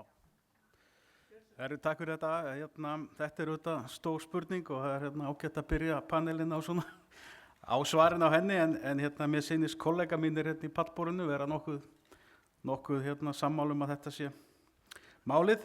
Ég velti fyrir mig erum við tilbúin til að gera þetta á þessum tímapunkti? Þess liggur fyrir hvað þetta þýðir, hvað er verið að tala um að búa til þjóðgarð á miðhálendinu og liggur fyrir svona hvers vegna við ættum að gera það. Það hefur verið nefnt nokkrar ástæður og maður velti þá fyrir sér, er það vegna ætlum við að vernda það eins og kom fram í fyrirlestrónum eða ætlum við að nota þetta í stýringar eða liggja þessi hluti fyrir. Mér finnst kannski að þetta sé ágætis punktur til að hefja þessu umræðun en ég segi fyrir mig sem bara sem íbúi þessa lands og líka starfandi í sveitarstjórnum að þessi umræða hefur ekki farið fram, eða hún hefur allavega farið fram hjá mér þá. Svona hvað við erum að ræða þegar við segjum hvort við viljum stofna þjóðgarð á miðhálendinu. Þetta áreiðanlega súmar upp svolítið það sem í hugum margra og næsta spurning þá hvað það sem við myndum eiga við með þjóðgarði? Hvað sjá menn fyrir sér í þeim efnum? Árni, getur þú tekið þann bolta? Og eins sem áhorfendur vilja koma inn í þá umræðu eitthvað. Það sem við sjáum fyrir okkur er að Vatnajökulsþjóðgarður sem aftur byggði á þessum alþjóðlegu viðmiðum IUCN eða alþjóðlegu náttúruverndarsamtakanna og ég held að markaðssetning ferðaþjónustu á Íslandi sé nokkuð háð því að við höfum alþjóðlega viðmiðanir og ferðamenn geti þekkt í því sem við erum að reyna að selja. Ekki eitthvað sem er eitthvað sér íslensku uppfinning heldur alþjóðlegt. Vilja fleiri koma inn í það svar? Já, ég ætla aðeins svona að fá að bæta inn í þetta. Við í Samtökum ferðaþjónustunnar höfum tvisvar tekið það fyrir í stjórninni hjá okkur og samþykkt að vera með í undirbúningi að stofnum þjóðgarði á miðhálendinu. Þetta var samhljóða. Þetta er ákveðin vinna sem við erum að fara í. Þjóðgarðin verður ekki til á morgun þessu ári eða sennilega ekki næsta heldur, en við þurfum bara að vanda vel til. Við verðum líka athuga eitt að með stofnun þjóðgarðs á hálendinu að þá erum við búin að setja ákveðið vörumerki á hálendið sem að getur leitt af sér fleiri ferðamenn, meiri aðsókn. Er svæði tilbúið til þess? Ég var spurður að því í stefnumóti fyrir Þingvallaþjóðgarð, hvernig getum við dregið úr umferð á Þingvallum? Mín skoðun er einföld. Tökum Þingvellir af UNESCO-lista. það eru margir sem koma hinga og vilja fara Þingvell út af listanum. Höfum Þingvelli fyrir okkur. Þingvelli er okkar heilaði staður, ekki fyrir útlendinga. Þetta er bara mín persónlega skoðun. Takk. Fleiri komment í þessa átt? Bara ég held að sé mjög gagnlegt að ferðaþjónustan vilji taka þátt í þessari vinnu. Fögnum því. Örstutt bara. Já, ég heiti Steingrímur Sigurjónsson. Ég hef nú starfað hér í björgunarsveitum í 50 ár og nú ætla ég að spyrja Árna Finnsson því hér á Íslandi er allra vera von, bæði á sumar og hausti. Eigum við að leyfa útlendingum að fara eða öðrum að fara yfir vatnið okkur í hvaða veðri sem er og þurfum við að hreinsa ruslið eftir á ef við gefst upp. Takk. Já. Varstu að spyrja Árna Finns? Já, jæja, Árni, svarað þú þessu og mátlegt á þig.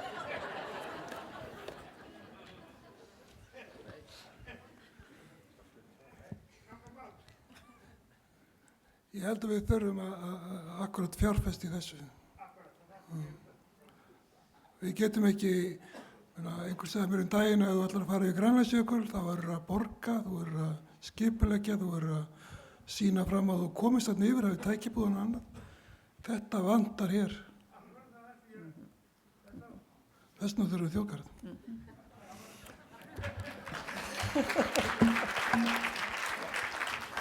Hver segirðu, nefna? Mér finnst engin spurning sjálfri að við þurfum í svona þjóðgarði að sameina alla þessi helstu mál sem að koma þjóðgarði við. Það verður að vera svæði til rannsókna. Það verður að fara pláss fyrir útivistarmannin. Það þarf líka að vera pláss fyrir ævintýramannin. Það þarf að vera pláss fyrir ferðamannin, hvort sem hann er innlendur eða erlendur og síðan bara þenn sem vill skoða. Þetta er allt spurning samstarf, þetta er allt spurning samráð og þetta er bara við setjumst niður, tölum saman og tölum okkur niður bæði samkvæmt reynslu okkara, reynslu annara og finnum þann stað sem við getum sett saman og unnið út frá.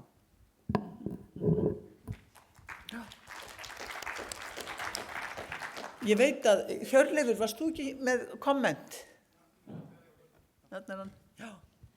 Já, fundarstjóri, ég vil nú þakka fyrir þessa frábæru samkomu hérna og sjóðnum sem að stendur að baki, náttúruverndarsjóðun Pálma, þetta er stórgóð hugmynd og hefur skipt miklu máli, líkt og vinnar Vatnajökuls í kringum Vatnajökulsþjóðgarð, það skipta líka verulegum máli. Sko, ég ætla aðeins að nefna það hérna, við erum að tala um miðhálendis þjóðgarð, en mér finnst það gleymast kannski í því samhengi að við erum með nærri 40% af miðhálendinu sem þjóðgarð, þar sem er Vatnajökulsþjóðgarður. Hann er hluti af miðhálendinu.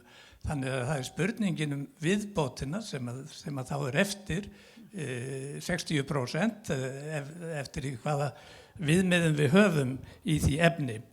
Og þá kemur spurningin, hún hefur vakað hérna í háborðinu líka, sko hvernig náum við því markmiði sem ég býst við að flestir hér séu inn á að við viljum fá þjóðgarð á miðhálendinu, hvernig náum við þessu með eðlilegum hætti?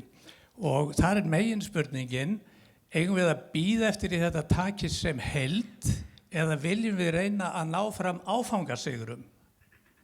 Ég svara spurningunni seinna atriðinu játandi. Ég vil sjá menn nota tækifæri þar sem þau bjóðast sem allra fyrst til þess að bæta við vernduðum svæðum í formi þjóðgarða. Og ég held að ég vil nefna 3 dæmi bara örstutt sem að blasir við að hægt er að ná á skömmum tíma innan 5 ára og það er það sem við höfum kallað Hofsjökulsþjóðgarð, það verið fluttar tillögur inn á Alþingi hann. Nú er verið að tala um að friðlýsa í Kverkfjöllum sem á að vera hluta þeim þjóðgarði ásamt Þjórsárverum og þetta á að geta gerst bara á örfáum árum og svæði þarna fyrir, altså Kerlingafjöllin, já, Kerlingafjöllin sem farið að tala um að friðlýsa. Sagði ég eitthvað annað? Já, ég er austanlands, já, fyrirgefið. Kerlingafjöllin sem ég átti við og Orravarsrústur og svæðið norðan við það í þjóðlendu. Og síðan ætla ég að nefna Friðlandafjallabæki og Mýrdalsjökul, Eyjafjallajökul, þetta svæði sem núna í umræðu með landmannalögum og svo framvegis, þá verður hægt að ná þetta á skömmum tíma og sá þjóðgarður á auðvitað ná yfir Þórsmörk og Heklu líka. Ég vil sjá þetta gerast innan 5 ára, að þessi hluti sé afgreiddur og svo að lokum nefni ég Þingvalla þjóðgarð sem að verður auðvitað að stækka verulegi norðaustur undir Langjökul með Skjaldbreið, með Hlöðufelli og svo framvegis og ég hef reynda lagt inn fullbúna tillögu þá mörk þess í Þingvallanefnd og ég vona að það gerist bara fyrir 2018 eða í tengslum við þann afmælisár 90 ár frá því að stofnað var þjóðgarður á Þingvöllum og fullveldisamæli að þarna verðum verulega stækkun á Þingvallaþjóðgarða ræða, ekki endilega undir Þingvallanefnd, ég held að við þurfum að athuga heildarskipulagið á þessu en stækka þetta. Og síðan bara að lokum, sko þjóðlenduferlið langt komið. 2/3 af Íslandi búið að afgreiða hvað eru einkalendur, hvað eru þjóðlendur, sumpart með afréttareign. Það verið að vinna að mótun tillagna í forsætisráðuneytinu hvernig á að fara með þessar þjóðlendur. Þessi umræða mjög lokuð finnst mér, það þarf að opna hana og taka það til umræðu og það blasir auðvitað við að þjóðlendunar auðveldast að ná utanum í sambandi við stofnun þjóðgarða, en svo skulum við minnast þess bara að sveitarfélögin hafa skipulagsvaldið í landinu, einnig þó að samþykkt verði landsskipulagsstefna, þá þeirra staða sterk. Við þurfum góða samvinnu við sveitarfélögin allt í kringum miðhálendið. Takk fyrir.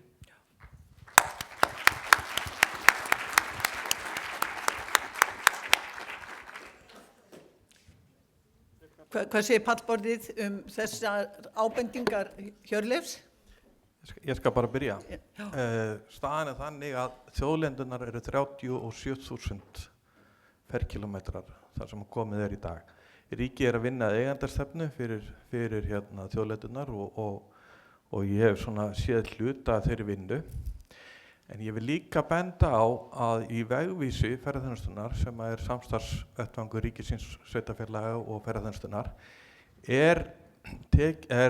sem sagt minnst á það eða tekið á því að það að menn vilja sjá að það veri sameiginleg stjórn yfir annars vegar þjóðlendum og hins vegar þjóðgörðum. Það raun og veru að vera með svona margar stjórnir yfir þessu að það ekki gott, það ómarkvisst, en vissulega mun þinghelgin á Þingvöllum alltaf lúta sérstakri stjórn, en sem sagt að sameina stjórnir þjóðgarðana og stjórnina á þjóðlendunum. Það mjög nauðsynlegt. Þakka fyrir Jón Óskar. Fleiri komment úr pallborði? Já,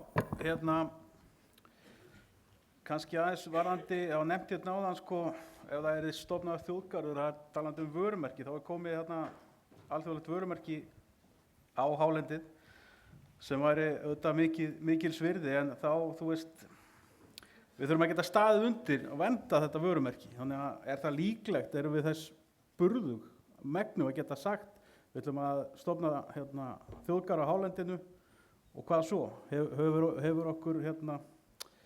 við gengið til góðs þar sem þetta hefur verið gert, eins og með Vatnajökulsþjóðgarð, hann vel fjármagnar, vel staðið þar að málum? Þetta svona spurningar sem það að velta fyrir sér. Hvað með aðra landnotkun? Út frá sjónarhorni sveitarfélaga, þá erum við að hugsa mikið landnotkun. Hvað með aðra landnotkun innan mögulegra landamerkja þjóðgarðs? Og eins og ég sagði áðan, hann til verndar eða hann til að taka á móti ferðamönnum? Ef hann til að taka á móti ferðamönnum, þá náttúrulega krefst það gríðarlegar uppbyggingar innan þjóðgarðsins, því að ef við ætlum að nota hann til að selja ósnortnar víðáttur þar sem enginn kemur, þá náttúrulega segir þessi sjálft ef það snar fjölgar ferðamönnum, þá sú vara svona, það erfitt að skynja hana. Og mun stofnun þjóðgarðs sjálfkrafa leið af sér þessar innviða uppbyggingu? Það alveg örugt? Þannig að, já, þetta svona vangavelta aðeins þetta. Þakka þér fyrir. Vilja fleiri pallborði tjá sig þennan þátt? Annars Þorvarður með komment? Eða segðu til, verið dugleg. Ég kannski segja eitt sko að það sem Hjörleifur sagði var mikið til við því, en ég má segja sko Vatnajökulsþjóðgarður að mínu viti fyrst og fremst skilgetinn afurð af baráttunni gegn Kárahnjúkavirkjun. Það ekkert annað en baráttan gegn Kárahnjúkavirkjun sem gerði að verkum að stjórnvöld létu þetta eftir. Það engin spurning. Síðan ég alveg viss það að við munum ekki leggjast gegn Hofsjökulsþjóðgarði þó við fáum ekki hálendisþjóðgarðan samtímis. Það alveg orðið. Og stækkun friðlandsins í Þjórsárverum meiri háttar forgangsverkefni hjá okkur öllum held ég. Varðandi fjármögnun á þessu, þá náttúrulega augljóst að alveg eins og við tökum veiðigjald til þess að reyna til dæmis fjármagna og reka Hafrannsóknastofnun sem eiginlega forsenda fyrir því að við getum stjórnað fiskveiðum, þá þurfum við að taka gjald af ferðamönnum sem hingað að koma og okkur sjálfum sem fara út bara á farmiðana svo við getum staðið undir þessu. Við stöndum ekki undir þessu nema við leggjum meira til og við verðum að leggja meira til þess að þetta standi undir sér. Hvað sér þú Guðrún Inga? Nú langar mér bara aftur að koma hér eins sem minn almenni ferðamaður þar sem að þegar ég lappa hálendi þá skiptir mig engu máli hvort ég með fót inn í Vatnajökulsþjóðgarði eða hvort ég er í Hofsjökulsþjóðgarði eða Þingvallaþjóðgarði. Ég er á vernduðu svæði, ég er á svæðinu þar sem ég má stunda mína útivist af mikilli ánægju. Hins vegar hélt ég að það væri hér almenn stefna að reyna að gera hlutina kannski svolítið einfaldari, kannski svolítið skilvísari og ég get ekki séð persónulega hvernig margir þjóðgarðar eigi að gera annað en að kosta okkur meiri pening heldur en að stefna því að reyna að setja þetta allt saman undir einn hatt sem er vel unnin af öllum sem geta staðið saman á honum. Takk fyrir. Þorvarður, nú fyrir aðeins að styttast í annan endan hjá okkur en já, takk hérlega gjörðu svo vel. Mér líður svolítið eins og Ragnar í Reykjás hérna. Annars vegar sveiflast ég með hugsjóninu einn stóran þjóðlendishágarð og hálendisþjóðgarð og hins vegar hugsa maður þetta út frá pólitísku landslægi og því sem praktískt. En af því að Vatnajökulsþjóðgarður hefur verið nefndur hérna til umræðunar, þá held ég að nákvæmlega hvernig við förum áfram með þessu umræðu, við getum lært bæði af því sem er vel gert og því sem hefur ekki tekist með Vatnajökulsþjóðgarð. Og Óli kom nú inn á ýmislegt sem hefði betur mátt fara, en hins vegar þá alveg ljóst að stofnun Vatnajökulsþjóðgarðs, að hvaða rótum sem hún var, hún skilaði sér í nýrri tegund af friðlýstu svæði sem við hefum ekki þekkt áður á Íslandi. Það svæði sem náttúrulega fyrstulega miklu stærra, en svæði það sem er unnið með afkomu heimamanna að stjórnum þjóðgarðsins, þar sem unnið að því að vinna með atvinnulífinu, vinna með heimamönnum, efla byggð og það sem auðvitað hefur fyrst og fremst staðið í vegi fyrir því, náttúrulega komum fram hérna margoft, fjárskortur.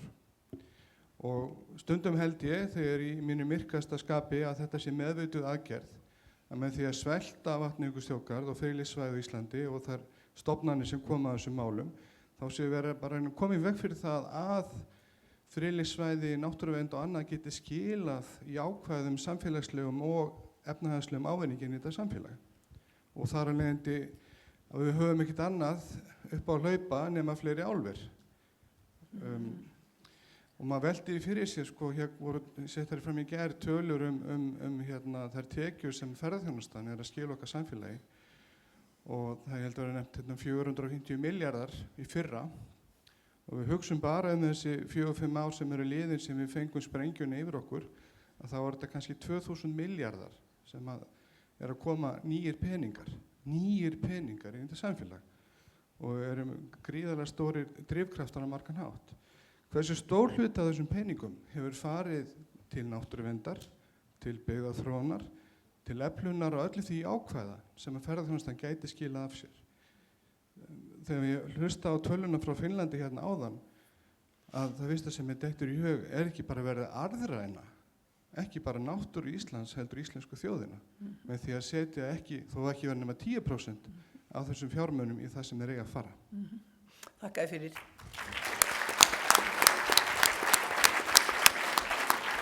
Ég hrædd að tíminn okkar sé runnin út og einni mínútu betur. Ég hef verið spurð að því hvort að fundurinn myndi senda frá sér ályktun. Nei, hann mun ekki gera það og það ásettur á því. Þetta hlekkur í keðju og hún fyrirfram hugsuð, þannig að við erum ánægð með það. Hann engu að síður mjög mikilvægur þessi fundur, ekki síst vegna þess að honum standa margir aðilar sem vinna saman. Þessi fundur hluti af Vatnajökulsverkefni, landverndar og náttúruverndar samtaka Íslands með mjög myndarlegum stuðningi Náttúruverndarsjóðs Pálma Jónssonar.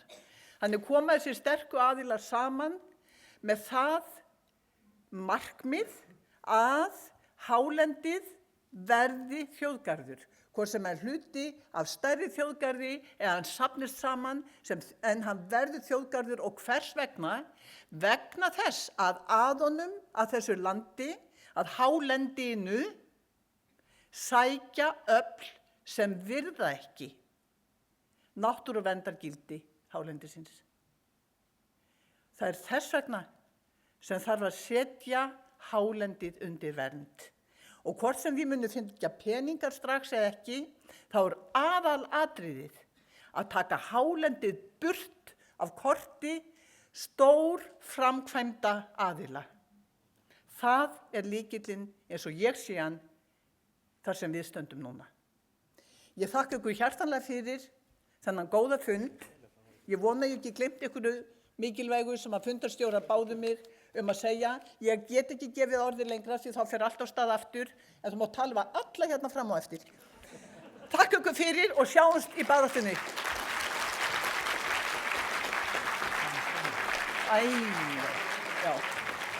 Já, ég man það núna. Ég glemti aðalatriðinu. Það var að þakka honum Steinari Kaldal sem stóð eins og elegant framkvæmda aðili og það stóð allt eins og stafur á bók. Takk fyrir það, Steinar.